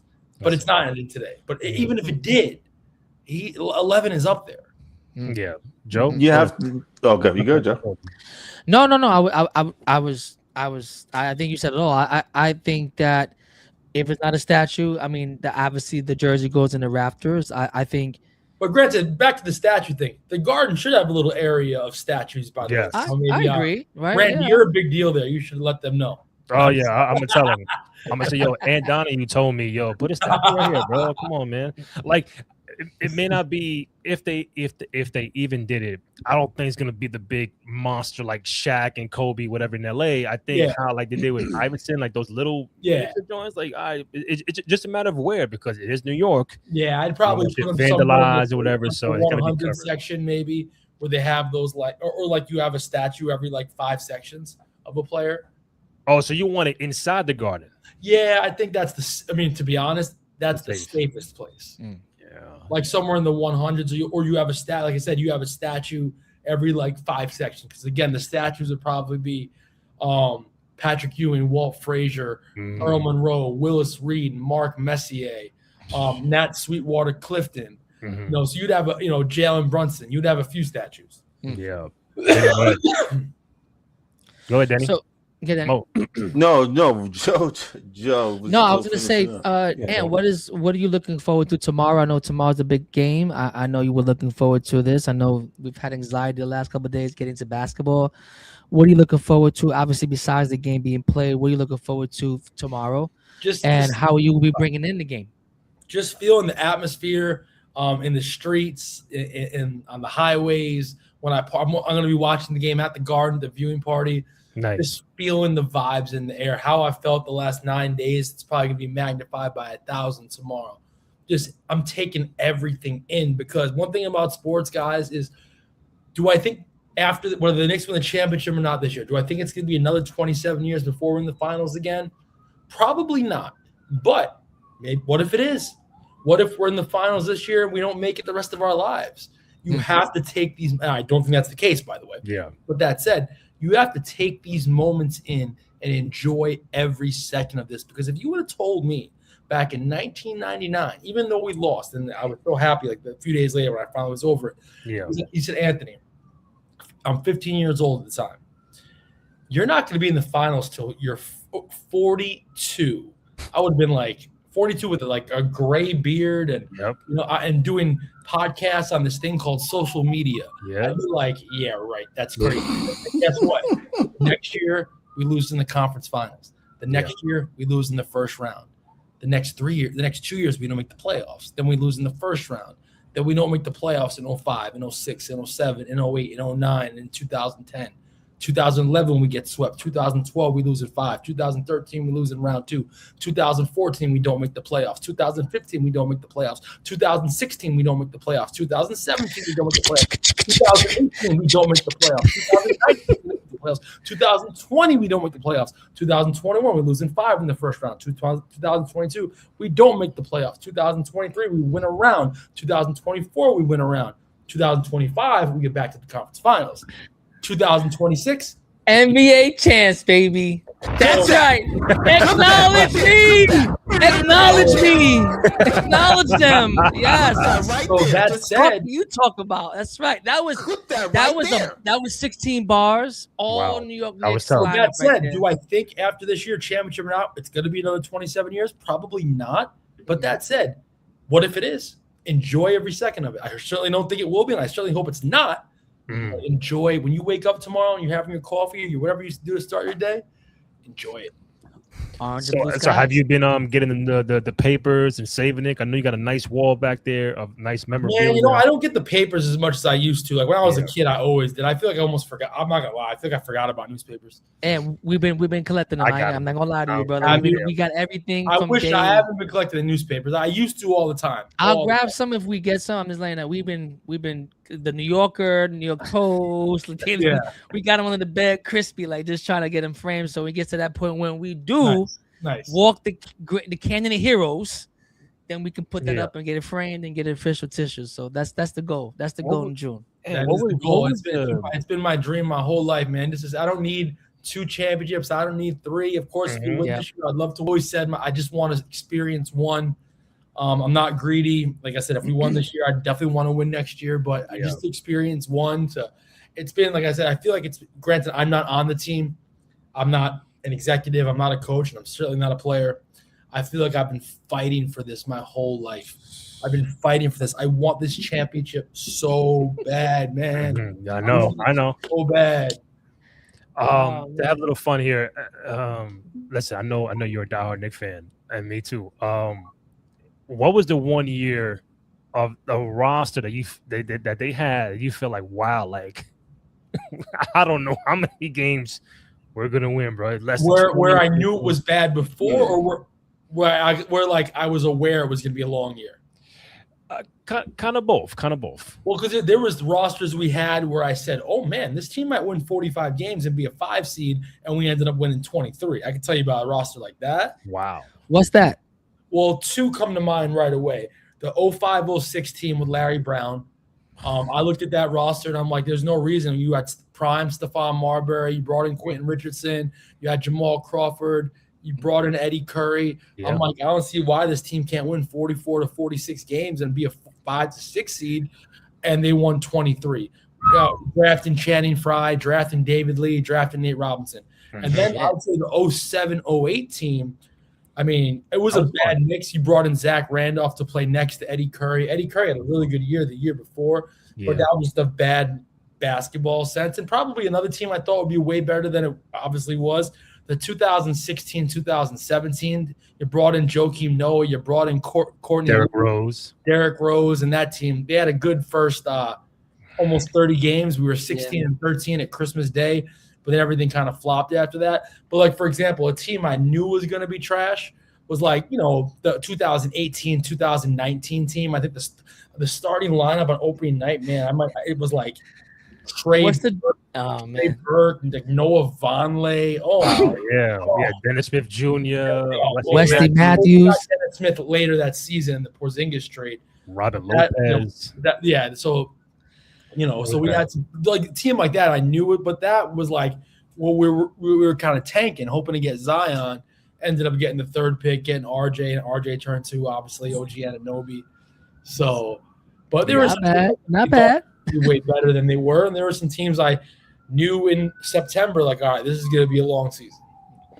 I got 2 more. I don't know about Joe and Dennis, but on a more serious note, aside from Wemby, who are some players that, you know what, you could say from the San Antonio side, you know what, that's the guy we got to like lock in on the most? I mean, definitely De'Aaron Fox, Stephon Castle, Champagny. Those are really good players right there. De'Aaron Fox is a beast, man. And how about this? We got 2 left-handed point guards, but that play the opposite of each other. Like Jalen Brunson is not as fast or quick. And he's just way more shifty and crafty. And De'Aaron Fox, he's shifty and crafty too, but he's way faster, way quicker. So that's going to be – and they're both lefties. So that's going to be an interesting matchup at the point guard position. Would you have gone to San Antonio for the finals or no? If I got invited, which I have the kid at home, I have my daughter at home, so True, yeah. much as I love the Knicks, I don't know if I'll be at every game in New York, but I don't know if I can spend all that money just for one night. Yeah. But I'm happy to watch at the Garden tomorrow, and I'll be at every home game. So nice. The last one for me, I asked Dexter this earlier about the possible parade plans, the possible just celebration once the final buzzer goes off, and if they win a championship. What is Anthony Donahue doing? Is he going out celebrating, getting a drink, going to the bar? Is he crying? Is he screaming? I think everything. I think everything. I think they'll be screaming, they'll be yelling, they'll be crying, they'll be hugging, they'll be high-fiving, there'll be there'll be probably a drink or two. There'll be every sort of emotion you could think of. And again, I've thought of this moment now for 30 plus years. Yeah. That I think we feel with a lot of emotions. Nice. Joe, Denny? No, I just want to show you this finals logo because I just feel it's I gotta amazing. get that tomorrow. I'll be in the area early. I've been so busy the last few days doing so much stuff, but in the area. So I'll be going to the city tomorrow. Looking forward to being at the Garden tomorrow night for the viewing party. That's going to be insane. I think the whole Garden's going to be open for it. I think. Yeah, might be sold out. I'll be at it is sold out. So there was 100,000 people in the queue at one point today. Wow. Oh wow. Yeah, I'll be at Edgar's watch party. Okay, I might go to that on Friday. He actually just called me a few minutes ago. And that's actually really cool. Edgar's been doing those finals parties now for almost 20 years, and obviously the Knicks have never played in one. So I remember one of the first finals parties I ever went to with Edgar. I was actually sitting next to Patrick Ewing. Wow. Watching Game 7 of the Lakers Celtics in 2010. That must have been a tough watch. He was Edgar. So listen to this. So it's like the second quarter of that game. He goes, "Yo, Ant, come here. I gotta introduce you to somebody." That he goes. That sound like Edgar. You sound just like Edgar. He's like, "Yo, just come with me." Like this guy. Little private area. He goes, "Yo, it's my man Pat. It is Patrick Ewing." I'm like I know Pat. I never met the big fella, and I don't get starstruck, especially not anymore with we're around everybody, bro. I was like, and then I was like, oh my, I was so starstruck. And he goes, "Sit down." I was like, I can sit next to you. He's like, "Yeah, sit down." So I watched like a quarter of the game, just sitting next to the big fella. It was really cool. It was really cool. Is there a Nick you haven't met that you would like to meet? That's a good question. I don't think so. I think I've met. I've probably met every Nick since 1990, and there's obviously a lot of the 70s guys too. I don't think there's a Nick I've never met. I'm trying to think of somebody. You met Jeremy Lin too? You met Jeremy Lin? Oh yeah. I'm in the Jeremy Lin documentary. Oh, I'm sorry. I met get your stuff together, Randy. Nah, it's okay. I think I've been lucky enough to meet probably every Nick.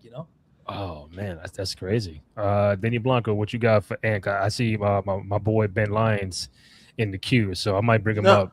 Yeah, no, I'm just gonna close out. I mean, you got like I said earlier, man. You guys deserve everything that you're getting right now. Yeah. You had a lot of doubters, a lot of folks talking crap even from last year, and I'm excited to see the joy in every Knicks fan right now. It's complete.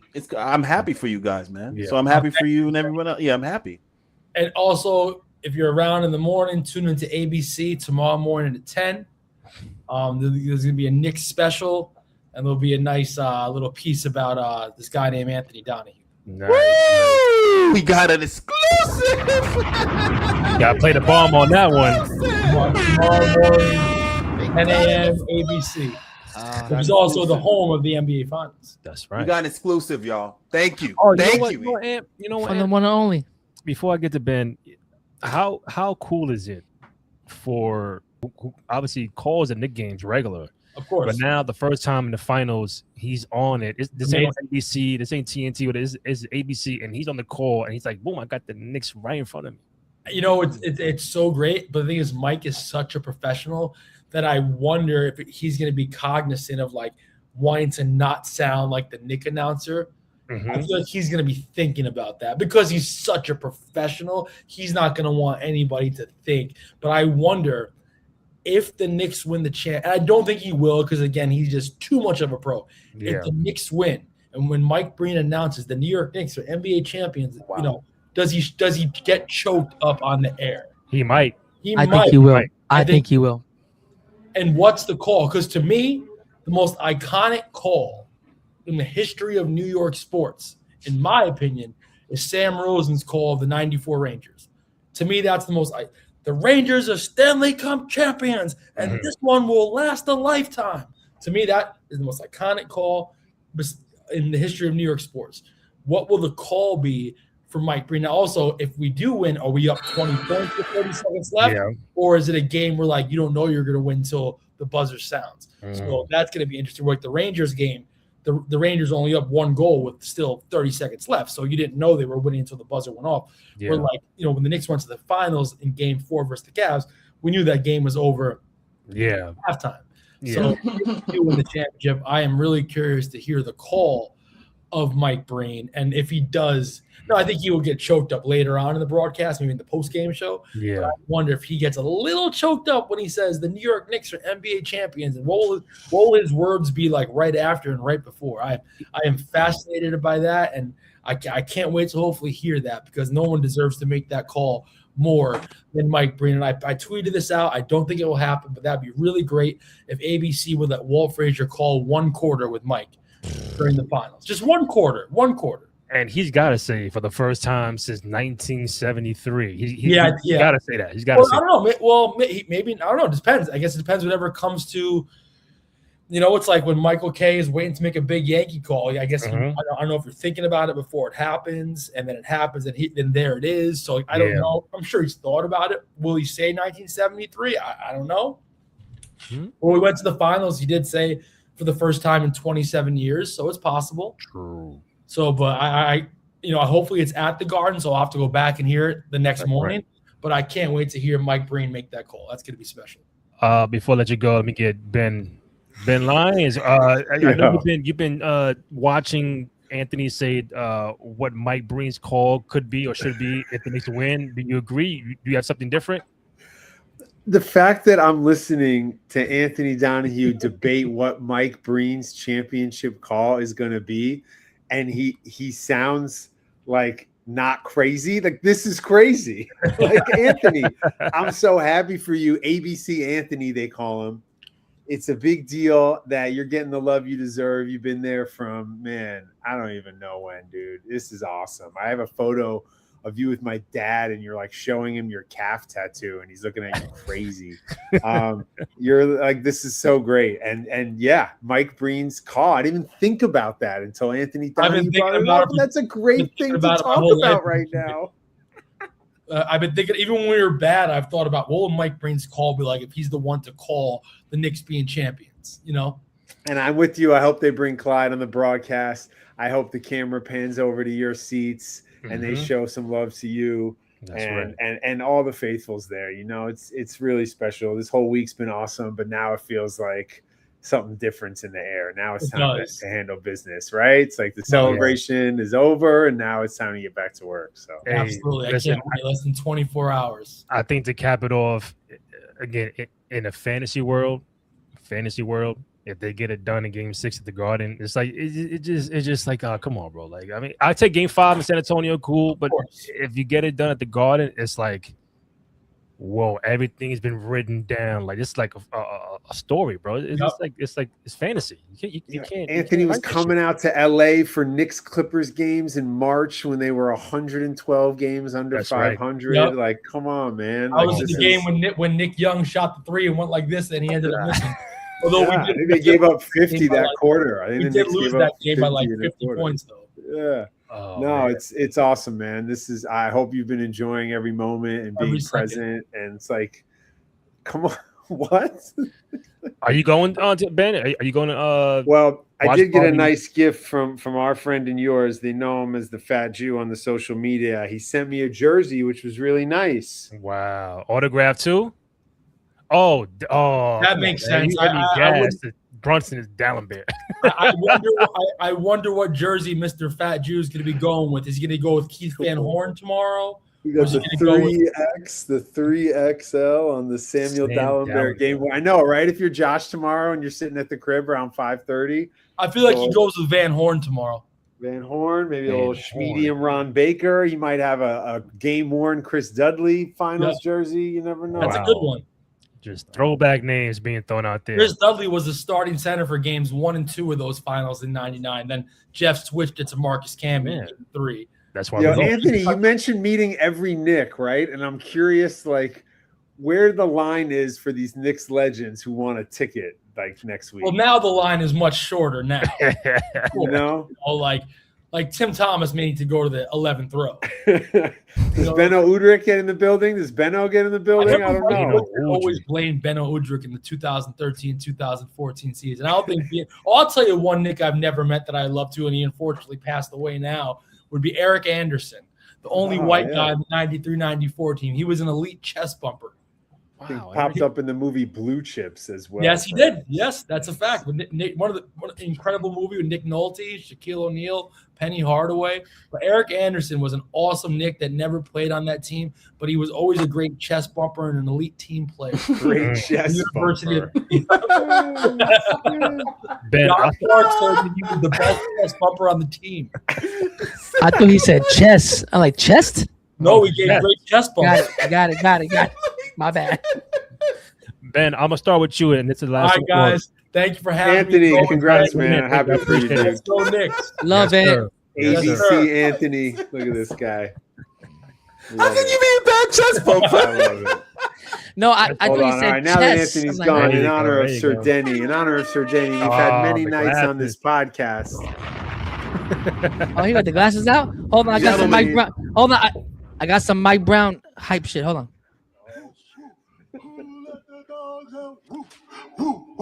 Let's go, baby! Well, Mike Brown amped up. The Ben. gentleman. Oh, Ben. look at you. Yo, Look Ben, at you. look. I Can you love believe it? Can you believe it? That's why all the patches were sold out at the NBA store earlier. That's why. Okay. Can you fucking believe it, man? We here. We fucking here, bro. Guys. Unbelievable, right? Come on, Cruz Bros. This is really cool, man. Like, we've been around basketball 26 years. We haven't seen him good until the 27th year. So this is like crazy. Like, we've been around. It's an awesome age to experience this. You know what I mean? Yeah. Shout out to all the Lord of the Flies out on 7th Avenue who are climbing on lampposts and doing their whole thing and making content and all that. Like, I don't know. I feel like for our age group, having not experienced 73, I was a little too young for like the Rory Sparrow, Ernie Grunfeld days and Darrell Walker and all that. Yeah, but the Bomb Squad, Johnny Newman and Maurice Cheeks and Rod Strickland and that era and Gerald Wilkins and the like Eddie Lee Wilkins, like all that, and Mind of Minolta, and shout out to Jill Martin and to Tina, and it's just awesome, guys. Like it's been such a fun week, and I can't wait to get to the actual basketball of it all. Now we get some basketball tomorrow night. Yeah. So Ben, go please, Randy. I got one, and then you guys go. This team won't count if they win because they'll be number one, right? But what has been like your favorite team, top to bottom, while being a Knicks fan? I mean, I love the tape. You know, I love the Knicks tape. I love the oldest team in the history of the sport. We were there for Jason Kidd's 40th birthday. I remember when they brought back Kurt Thomas and Marcus Camby. They're the best team in 2007 ever in 2013. Meta was there. You know, I got to host some of the blue carpets back in the 2012 era, like the Jeremy Lin nights and stuff. And that time was really special. But the tape, I mean, that crew of veterans and grown-ups and Pablo Prigioni as a 35-year-old rookie and Discount Double Check. Like, I love those teams. I was in the building, sadly, for Baron Davis's last game in the NBA. Dave blew his knee out. I believe it was game 4 against the Heat. But that time, I mean, I told the story on my Instagram. We went to like an Iman Shumpert studio session, and he had a guy in his crew who just sprayed cologne. It might have been Mr. Blanco. He just sprayed cologne everywhere he went. And we were like, yo, what are you doing? And he's like, that's how they know I'm coming through. which we always reference and talk about as just such a cool friend to have in the crew. But I mean, this Knicks tape era, but this team is so fun and this team's selfless. It does remind me of the 73 team. I got to do a Q&A once with Jason Berg and Dr. Dick Barnett when they had that documentary When the Garden Was Eden about the 73 team. And you had Cassie Russell, who's in the National Guard, I believe. You had Jerry Lucas, who is a memory savant. You had, Phil Jackson, who's out there protesting the Vietnam War. You have Walt Clyde with the first sneaker deal. You got DeBusschere, who's playing baseball for the White Sox, too. Like, that team was crazy, and Bill Bradley became a senator, ran for president. Like, such a cool team, and was outside in the city. And these guys are all dynamic in their characters, and seeing Alvarado getting buckets in Bushwick was poetic and nice, right? I just love it. I just love this group. Go. Yeah, I was just gonna say, I was telling everyone earlier. Shout out to Dexter. Shout out to Anthony. Shout out to you for taking time to speak with us today. It's In the Game podcast. You know what it is. Super producer Randy J. Cruz, Joe Cruz, and Sir Denny Blanco. I saw Shannon Fry earlier, and I tagged Randy and Joe in it, and he was discussing Larry Brown during that season that Donahue was talking about. And I'm not going to get into specifics, but just the concept of it just leads me again to say, you Knicks fans deserve this. Mm-hmm. When you have coaches and management stealing money, when you're expecting a product to be delivered, when you're expecting wins and guys that just want to play hard in championships, as the New York Knicks fans always do, and you get a bad product, you get frustrated. And I understand. So the last 4 years, and Randy, you jive turkey, you son of a bitch. Earlier, you literally said, I've told you many times, especially earlier in the season, I said the Knicks are going to the finals. I have multitude of tapes. And when I bring it up earlier, you're going to say, well, I don't know about that. I really don't remember, bro. I really don't. You're a wild boy. You're a wild boy. But that's neither here nor there. Okay. We got Ben Lyons here. We got time. We don't have that much time. Having stated all that, what do you think in terms of this series? What do you think is the most important Knick and why in terms of this series? OG Anunoby. I mean, what he's going to do defensively against the Frenchman. And then obviously when he scores 20 points, they seem to win games. I believe he set the record this year for the most dunks in a Knicks season, which is pretty awesome. He's a really special player. Yeah, I believe so. You check that. Wow. Yeah, check the stats on that. Okay. But he I mean, obviously that's the first line of defense, it seems like, against Victor. Somebody had a stat, I guess, over the last 3 years and 100 possessions per game or whatever. Like, the best defender against Wemby in the NBA is OG Anunoby. So yeah, I think he's really the key. It's a sleeper pick for MVP. If somehow they focus their defensive efforts on Captain Clutch and he has to be more of a distributor. Maybe it's kind of like a 2015 situation, and they give the award to a key player, a wing. I think he's awesome. Let's see him. He's healthy. He survived that hamstring scare in the Sixers series. He missed the playoffs 2 years ago, or whenever that was. Yeah. So yeah, man, that would be my pick. I mean, they're all important. Everybody's playing like the max of their superpowers. I often talk, and Randy, I've talked to you about this, for like the NBA or sports media is almost like a wall of X-Men, and they all have their superpowers. And like the Knicks are on like full max right now, from all 12 guys. So at the right time, peaking at the right time, and I'll pass it to Joe. Peaking at the right time, talking to Randy during the season, us having these conversations every week on It's in the Game podcast, okay? Yep.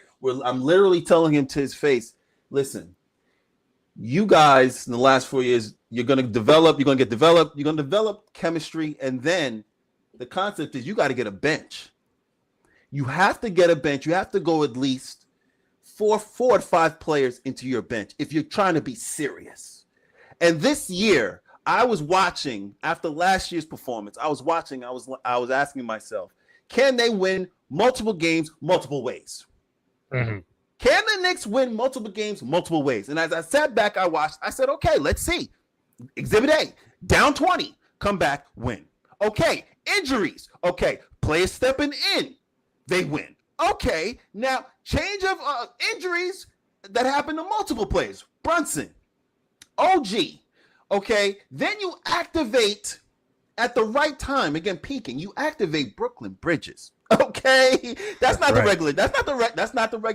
That's not the regular Mikal Bridges. Okay, this is the Brooklyn Bridges, the one that they asked for, the one that the 5 picks was. Randy, 5 picks. 5, yeah, 5. 5 picks. Okay, Yeah, we know how we feel about that. F them picks, man. There you go. There you go. If they win, I like the energy. I like the energy. Joe, talk to me. No, but that's now very astute, Denny. Very astute. It's true. And to the bench, to that point about the bench, quickly, Joe. Like Tibbs got a lot of heat last year for not playing guys who are no longer in the league. Campaign not in the league. PJ Tucker on the bench, not in the league. DeLon Wright was the big unlock in the Pacers series, not in the league. Like, so you're right, Danny. They upgraded the bench. Clarkson has become a great offensive rebounder. They've had for the most part until now, really a healthy Mitchell Robinson all year. Yeah. And yeah, man, you're getting a healthy Deuce now that he's back, and the bench is clicking and giving him a nice lift. So these are weird games. They're up like video game numbers at halftime. It's like weird to process enough on its own, let alone the X's and O's of the game. What are we watching? Themselves. Yeah, it's super weird. I mean, also, and the fact that we had Shamet last year, but he just played in the Pacers game 6. Oh shit, Shamet. Oh shit, I didn't know I had you. Go on in, like, and look at what he's doing this year. I mean, I tell this story. I was at a preseason game in October of, I guess it was 24. And I'm with my buddy, and we're talking about, Shamet's going to be a nice piece for them. You know, they lose DiVincenzo, maybe get some shooting off the bench. Yeah. Guy's shoulder explodes. And we're like, well, you know, he's on a sensible contract. They can probably cut him. And I was like, oh my God, what an arc in the matter of moments. Yeah. And in game 5 against the Pacers last year, they're chanting his name in the Garden. And this year, obviously, there are going to be a lot of children in this city who are born who are named Landry. So it's just incredible that this is a guy who, I've told this story as well, during the pandemic, didn't have access to a gym in Los Angeles, was with the Clippers at the time, and would get shots up in Playa del Vista in like a public court on the beach, like where anybody would. Like, that's an NBA talent. And now he's put on some weight. He's like strong. He can guard. And yeah, shout out to number 44 in your programs, Landry Shamet. Joe, you know how hard it is to come around the screen. Just we're talking just a little science right now, okay? Yeah. When you're trying to get across as you're guarding with Landry Shamet, you're talking about the shoulder, okay? Your man he's an aggressive defender. He's not gonna let you do what you want. He attacks you as you dribble, which I love defense. I love defense. So he's attacking you as you dribble. So when the big man comes and sets a screen on his man, he's fighting through the screen, and of course he injures it twice, I believe. Through a course of his time with the Knicks. So I'm happy that he's finally healthy, and you guys get to see all he does is defend and hit open threes and doesn't turn the ball over. What else do you expect from a player? It was him or Malcolm Brogdon, right? That was like the thing back at the start of the season, the preseason. They went to the Middle East, and it was like, is it going to be Brogdon? And Garrison Matthews? You know what I mean? Shout out to Garrison Matthews. Does he get a ring? I don't know. Trade, so. I heard Sohan might get a ring. They should give Randy, you, Donahue. Yeah, Jeremy gets one either way. They should give you, Donahue, and Randy a ring.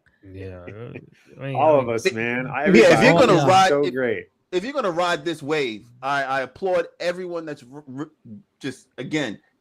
I jumped off Titanic. I've done it many a times.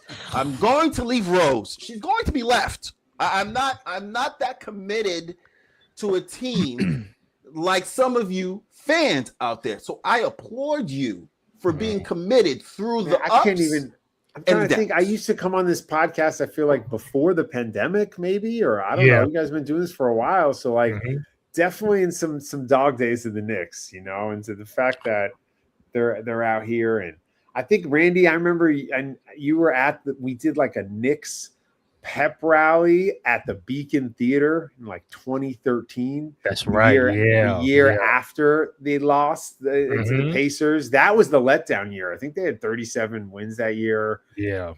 2014, like that year was really stinko. Yeah, the 13 them in the playoffs in 13, the semis against Indiana. So they might Right, have but the been year prior after, it was or the after. year after was the worst. 2014. That was the Yeah, letdown. we seen some blunders. You know what photos are funny? The photos are really funny. The year, I think it was 2015, they went to London, and I think they were like 5-35 at the time, and they're on like they're taking team photos in front of Big Ben. Like it's a tough one. What's your feeling? Give me your feelings on the job Leon Rose does. Because I was just writing down. As I'm writing down, I was just like, I said, wait, hold on. You mean to tell me that this team currently right now, Cat was traded in, JB was traded in, OG was traded in, Mikal Bridges was traded in, Or JB signed. JB signed, excuse me. Josh Hart traded in. Yes. Alvarado trade. Yes. Jordan Clarkson, was that signed? He signed a free agent this summer, 1 year flyer, maybe. But the concept of, again, I think, and I want to get your feeling on Leon Rose. And OG was traded in too. Thank you. I want to get your feeling on possibly a grade on what Leon Rose has done in the last 4 years for your New York Knicks team. Come on, man. It's A+. Are you kidding? We're here talking about the Knicks in June. That's every right. step, every not making a move, like not going for Giannis, whatever Donovan Mitchell, that might have been the Scott Perry time, but like not making these moves that historically they might have made or to try to land the big name, they haven't done that, and it's paid off, and they're tweaking the margins, and they got Brunson on a hometown deal, which is huge. And if you said to anybody in the NBA, for any franchise, we'll give up 5, you have to give up 5 first-round picks, but you get 2 conference finals and 1 finals and a chance to win it. That's a deal. Like yeah. I'll take that. So now we got 3 more years of that, or however many more years, or you still got a couple more time with that. So yeah, guys. I mean, it's been really out of body experience, and all of us are old enough to get the nostalgia of it all, and we know how quickly it went away. Like in '99 they go to the finals, 2000 the conference finals, which people don't talk about enough, and then I was in the building against the Raptors first round, and then they don't win a playoff series for another 12 years. So it can happen quickly, but you're right, hitting that trade market. I mean, it's funny. That's the reputation Danny Ainge has around the league, where it's like, oh, Danny Ainge calls you, don't pick up the phone, he's going to fleece you in a trade. Same with Sam Presti. Meanwhile, Leon Rose out here playing chess, not checkers. Is he fleecing, or his folks is just like, nah, we don't want him no more? Let's be honest now. Let's think about this now. I don't know. Can somebody pull up how many points did Cam Reddish score this year in Turkey? I don't know. You look back, you think, you ask yourself, JB, okay, Dallas had a chance. What they do? Okay, so you start there, and then Cat was in Minnesota. Didn't they let him go? And somebody said on the broadcast the other day, Cat's been in 3 straight conference finals with 3 different head coaches. Teams. That's pretty cool too. That is insane in itself. Just the concept that these things don't usually happen. These things don't usually happen. This Knicks team got together and gelled quicker than expected. Is that a fair statement? Absolutely. This is only, year 2 for Cat, year 3 for OG, or year 2.5, year 3 for Bridges. You're right. Those are a lot of big names and big pieces and big egos to all bring together. The Villanova thing, and God, we're in the Knicks are in the NBA finals. Like, you still can't believe it.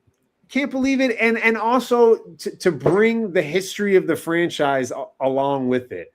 To see Patrick Ewing giving out the trophy, to see Starks there and Houston there, and to be at the games with JR and Tim Thomas and all these guys, like that's a really special thing that the Knicks started.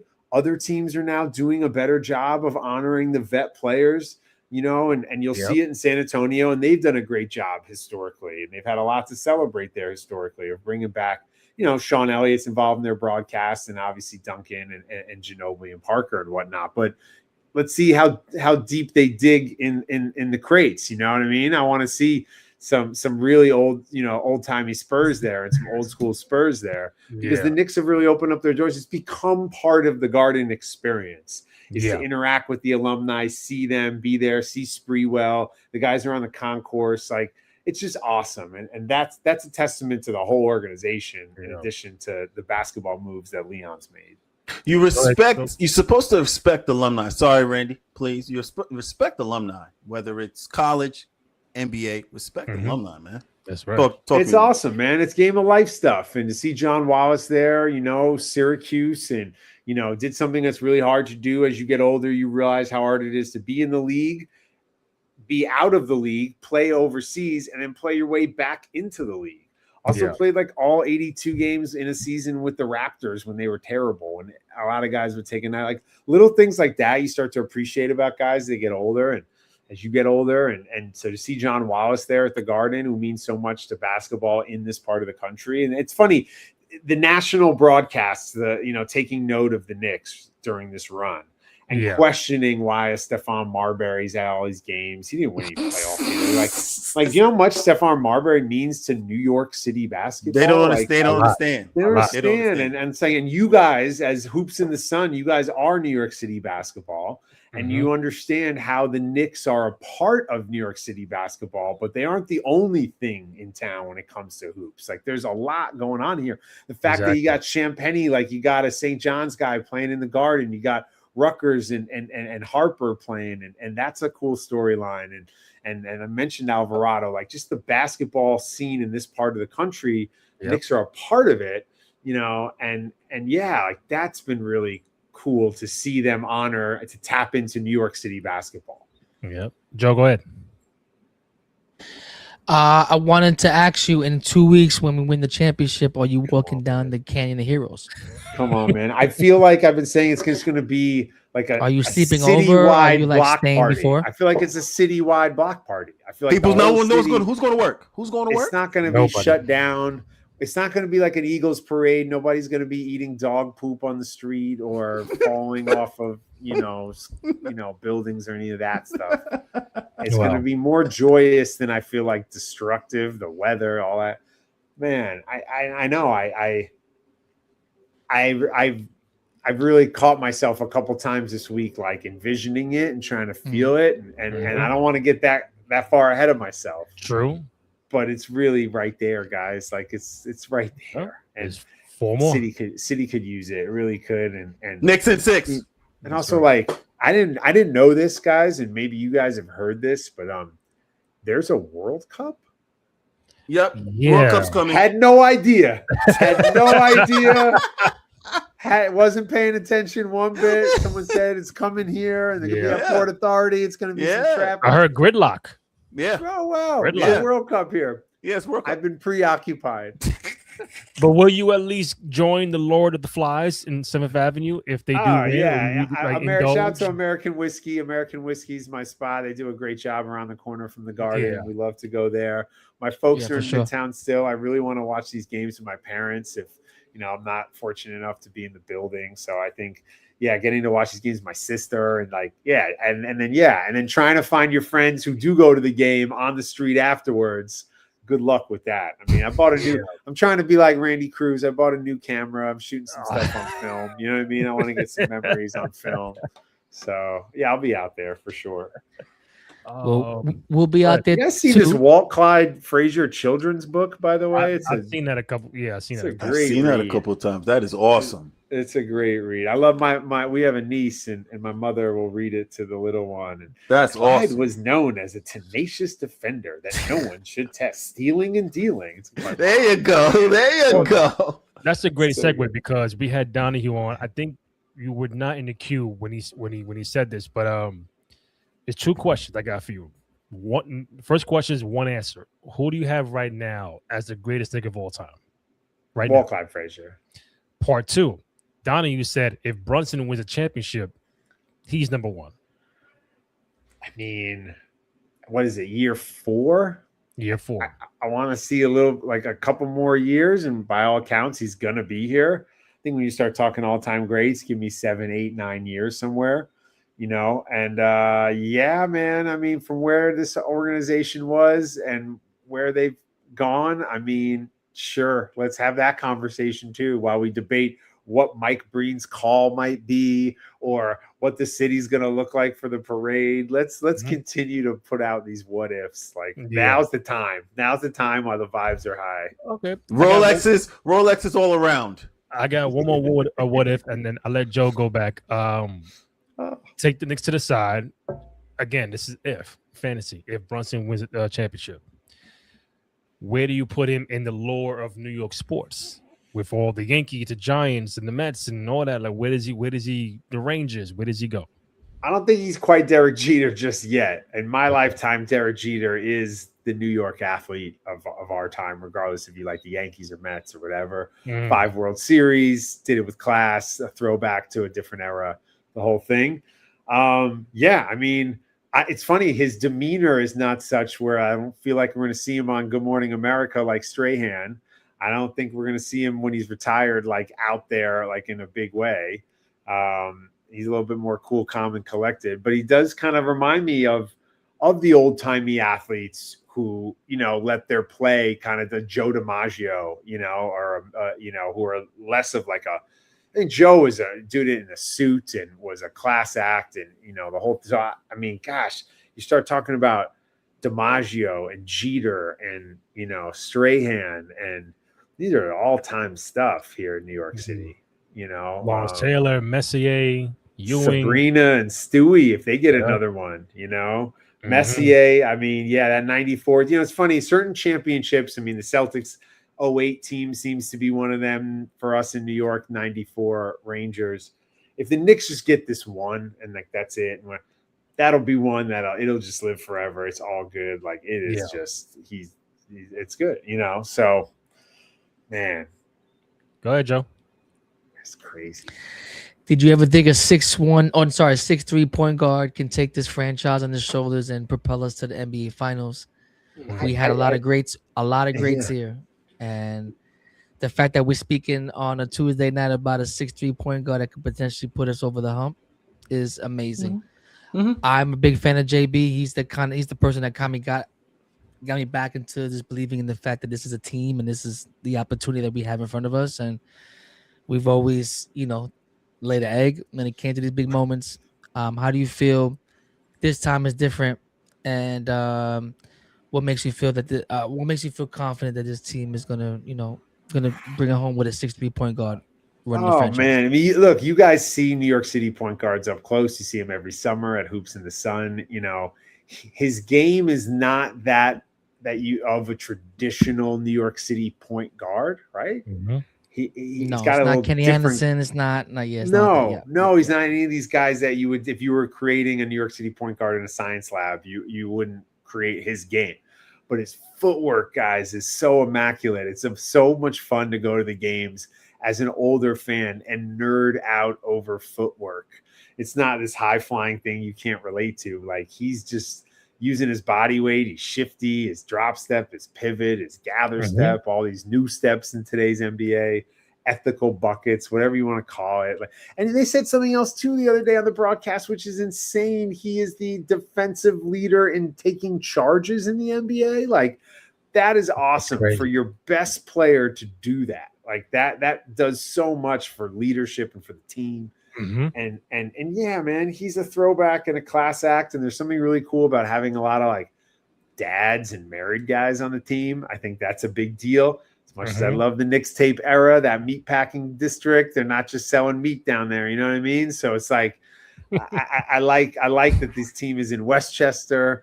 They got kids. They're family guys for the most part, right? And I think that's a big reason why they're having success in this new like nerdy NBA, right? Where the guys are so skilled and they're so dialed in. They're such high performance athletes that they're not out there and Tao and Tonda. I remember seeing Clarence Weatherspoon and Tonda once. Oh man. I mean, we've had so many club rap players in this city. Derek Williams. Come on, man. Go home. We play for the Knicks. Jalen Brunson's herky jerky. Okay. I know Randy Shifty. There you go. Like if I was give it's the scout report, your man Jalen Brunson. Like, your man's a lefty. All right. So Mhm. you're not gonna be surprising him with anything. He's a lefty, all right. Number one. Number two, stocky. You're not gonna bump him. He's too stocky for that. He's low to the ground. All right. And That's right. you got strength in the legs. So you're not gonna bump him off his square. That's number two. Number three, in the Cleveland series against James Harden. Yeah. In the Cleveland series, your man was giving you all types of shots. Full speed stop, pull up three. Mhm. Full speed stop, pivot, step through, floater. Full speed stop, floater over a 7-footer, Jared Allen. Off the backboard twice. A lot of folks don't even understand how hard it is to score over someone who's taller than you, not by just inches, multiple inches, 6'6", 6'4". It's difficult, Ben. Your Ben Gordons know. Your Stephon Marbury's know. Your Derrick Roses know. Your John Morant's know. Your Steph Curry's know. You just can't. Folks can't just go up in there and finish. Your man back with the December. Your man in the cup. Jalen Brunson against San Antonio. Yeah. Your man, Wemby's trying to come out there, and Jalen's like, whoa, slow down now. Yeah. Got him on skates. yeah, I'm paying attention. And he's doing it off the ball now too. When you put Cat at the top to do this whole Cat thing, now you got dribble handoff coming off the ball too. That was such a thing last year. Is he needs the ball the whole time, just ISO Jalen. But now it's in the flow. I mean, it's crazy. Yeah. I'm happy for you guys, man. Go, Joe. Thanks. Joe, you got it? Go. No, I listen. I'm just excited to see how this unravels. I have the Knicks in 6. Where are you guys watching? Where are you guys watching these games?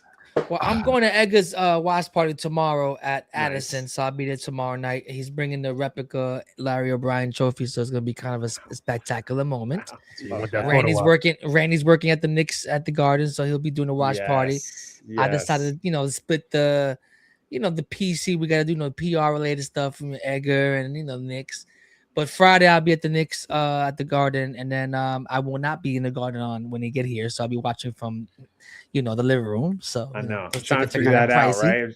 Trying to figure it out. It's like, does my future kid get to go to college? Do I get to touch the Billy Joel banner college in the 400 section? It's a toss up. That's crazy. I love this team, but I think I'm just gonna embrace it from the TV and say I was there and I seen it live with 2000. I hope the city does a good job, and I think this is a good mayor for this event in terms of, can we get the watch parties all over all 5 boroughs? I live right by Fancy Free. I don't know if you guys know that spot out. It's on the same street as Spike Lee's office, and there's like a full-on block party for the games now, and people, jumbotrons and hanging on lampposts, and I hope they really embrace all that, because that's going to be a defining thing of these next 2 weeks, guys. No, I would say the fans. I've been seeing a lot more fans pop out the last couple of weeks than I've seen in my lifetime, with the hats, the shirts, the you're all welcome. Murals in Bushwick. I'm like, yes, this is like amazing. Like, I know, I reposted your photos. They were so cool out there. That's they got awesome. Action Bronson out there. I'm like, Action Bronson. Like, they got Spike Lee. They got it's great. Clyde. They're starting 5, and it's like, now we've been on the Orange and Blue Sky World Tour. Just let you know that, Ben. I visited my man to hit the finals. My man wanted to make sure everything from the New York magazine, from Bacher pages, from freaking T-shirts, the hats, the jerseys, the patches, all that. And I asked him, I see a giant mural of Edie Falco looking stressed out. Then I asked him, I said, why is it all important to you? He said, I never thought this would happen. Yeah. And I don't want to miss out ever it happening again. I know. Straight up, Joe. I gotta capture this and say I was part of history. This is not supposed to happen. This is out of algorithm. I never would have thought all those years. I got to go on ESPN the other day in Los Angeles, where I worked for years, and everyone was so mean to me for so long. It felt so good. Like, it's just really good. So now it's like, okay, this is the last night of the victory tour, and tomorrow this is it. Get to business. It's a great time to be a New Yorker. It's a great time to be a New Yorker. Yes, be safe, everybody. You know what I mean? Like, enjoy it with your loved ones, for sure. I got like 1 or 2 more before I let you go, B. Let's do it. I asked Dexter this about over an hour ago.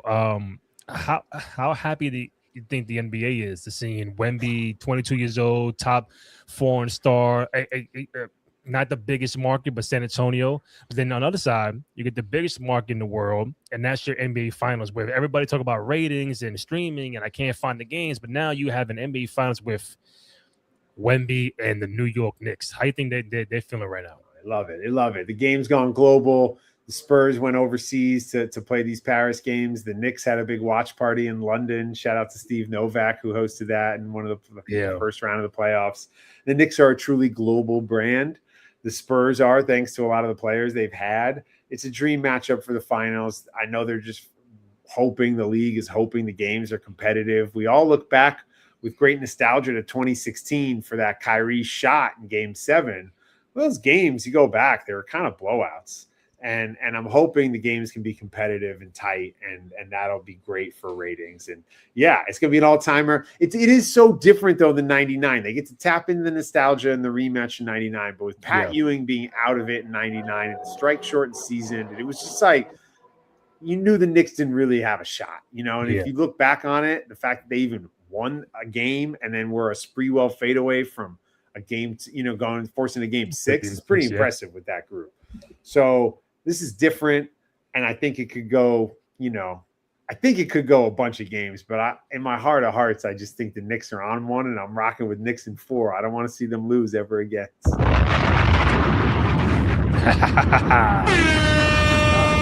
It's tough. Listen, man, if they get it done in 4, I'll be shocked. 5, I'll be cool with. Game 6 6 would be it, man. 6 would be it, right? That would be magical, right? Oh man. Any last ones for Ben, Joe, or Denny? No, Ben, just be careful out there, man. This is the New York streets, so be careful out there. It's trenches. I know you in LA kind of do now. So come on, man. There, right? I got my Dallenberg. I got my that was the wrong jersey to bring. Look how much it just keeps going. It just keeps going. Wow. Dallenberg. It's Dallenberg. No, Ben, I know it's a good time for you, just like Anthony, and I just want you to enjoy it. I know this is probably one of the cat behind you there. We saw a cat. I got my little Yorkie Phoenix. He's wanting my attention for like 2.5 hours. I'm trying to bear with him right now. He's like, "Can you rub me a little bit?" I know, but I know it's a good time for you. I know you and Anthony and everybody out there that's a New York fan is really a good time. Just ride a high, Ben, and I think that we're gonna close it out this year. I know we are. It's a different team. It's a different team. 11-game winning streak. Changed their whole offense in the playoffs. Looks like a totally different team from the NBA Cup. Amazing. Who knows? I'm gonna ride that high, man. I appreciate you, Joe. I appreciate you so much. I'm excited to get out to Hoops in the Sun, but it's gonna be a couple of weeks now because we start June 20th, 23rd. I mean 21st. So right after the parade, hopefully. And then hopefully we get some. I know Denny's really locked in on what do the Nets have the 5th pick? What do they have? The 6th. You know what? Thank you so much because he keeps bringing that fucking hat and creeping up in the corner like he's like a new Knicks fan and got the wrong colors, by the way. And he's a Brooklyn Nets fan. He's like, I don't know if A.J. Batanz is going to be on the board there, Denny. No, I'm but sorry, man. You know what? I respect Denny. Michael Porter Jr. Is that the plan? Or? Damn. I respect Denny. He's converted the right way. He was like, listen, I understand the landscape. Let me adjust. Let me adapt to the situation. No, it's the time to double down. It's the time to ride. I want to see a Denny and Danny Wolf collabo. Wow. That's what we want to see. A Denny and Danny collabo. That's what you now. The Michigan Wolverine. Let's go. Yo, Ben, you wild ball. Why you see? All right, already. So you got Dexter ran me over. Now you, Ben. All right. Ian earlier. Ian Begley. Ian was cool with me. I feel honored to be on this show. I'm not gonna lie. You guys got some heavy hitters plus me, so I appreciate that. Let's go, Knicks. And there's some people that couldn't come on. I was like, if I had these people, this is a fucking we got a show. This is a great episode. I feel honored to be a part of it.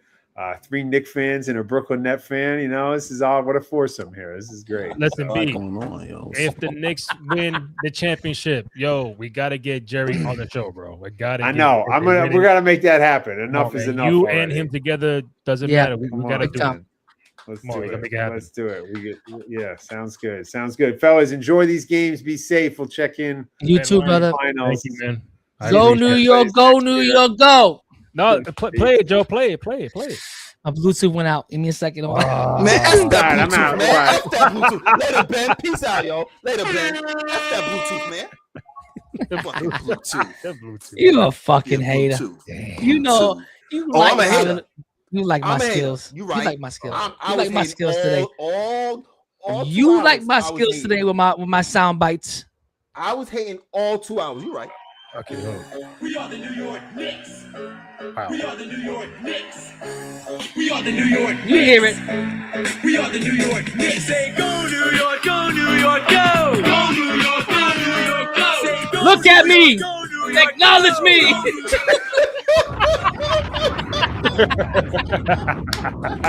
Don't look away. Acknowledge me. I took to you. Acknowledge me. Come on, When I man. talk to you, acknowledge me. Okay. Bing bong. On Bing bong. On that note, Denny Blanco, Randy Cruz, Joe Cruz Jr. tomorrow night, game 1 of the NBA Finals, San Antonio and the New York Knicks. We're going for the Knicks over here. Hopefully, is a tight competitive series. Let's see what happens, but we should be back on later on this week. Try to get some more people on the show, some very interesting people that I'm working on. So from the It's in the Game podcast crew, Randy Cruz, Joe Cruz Jr., Denny Blanco. It's in the Game podcast. We out. Final start tomorrow. We'll see you. Enjoy the You game, heard? y'all. Game 1, baby. Yes, sir.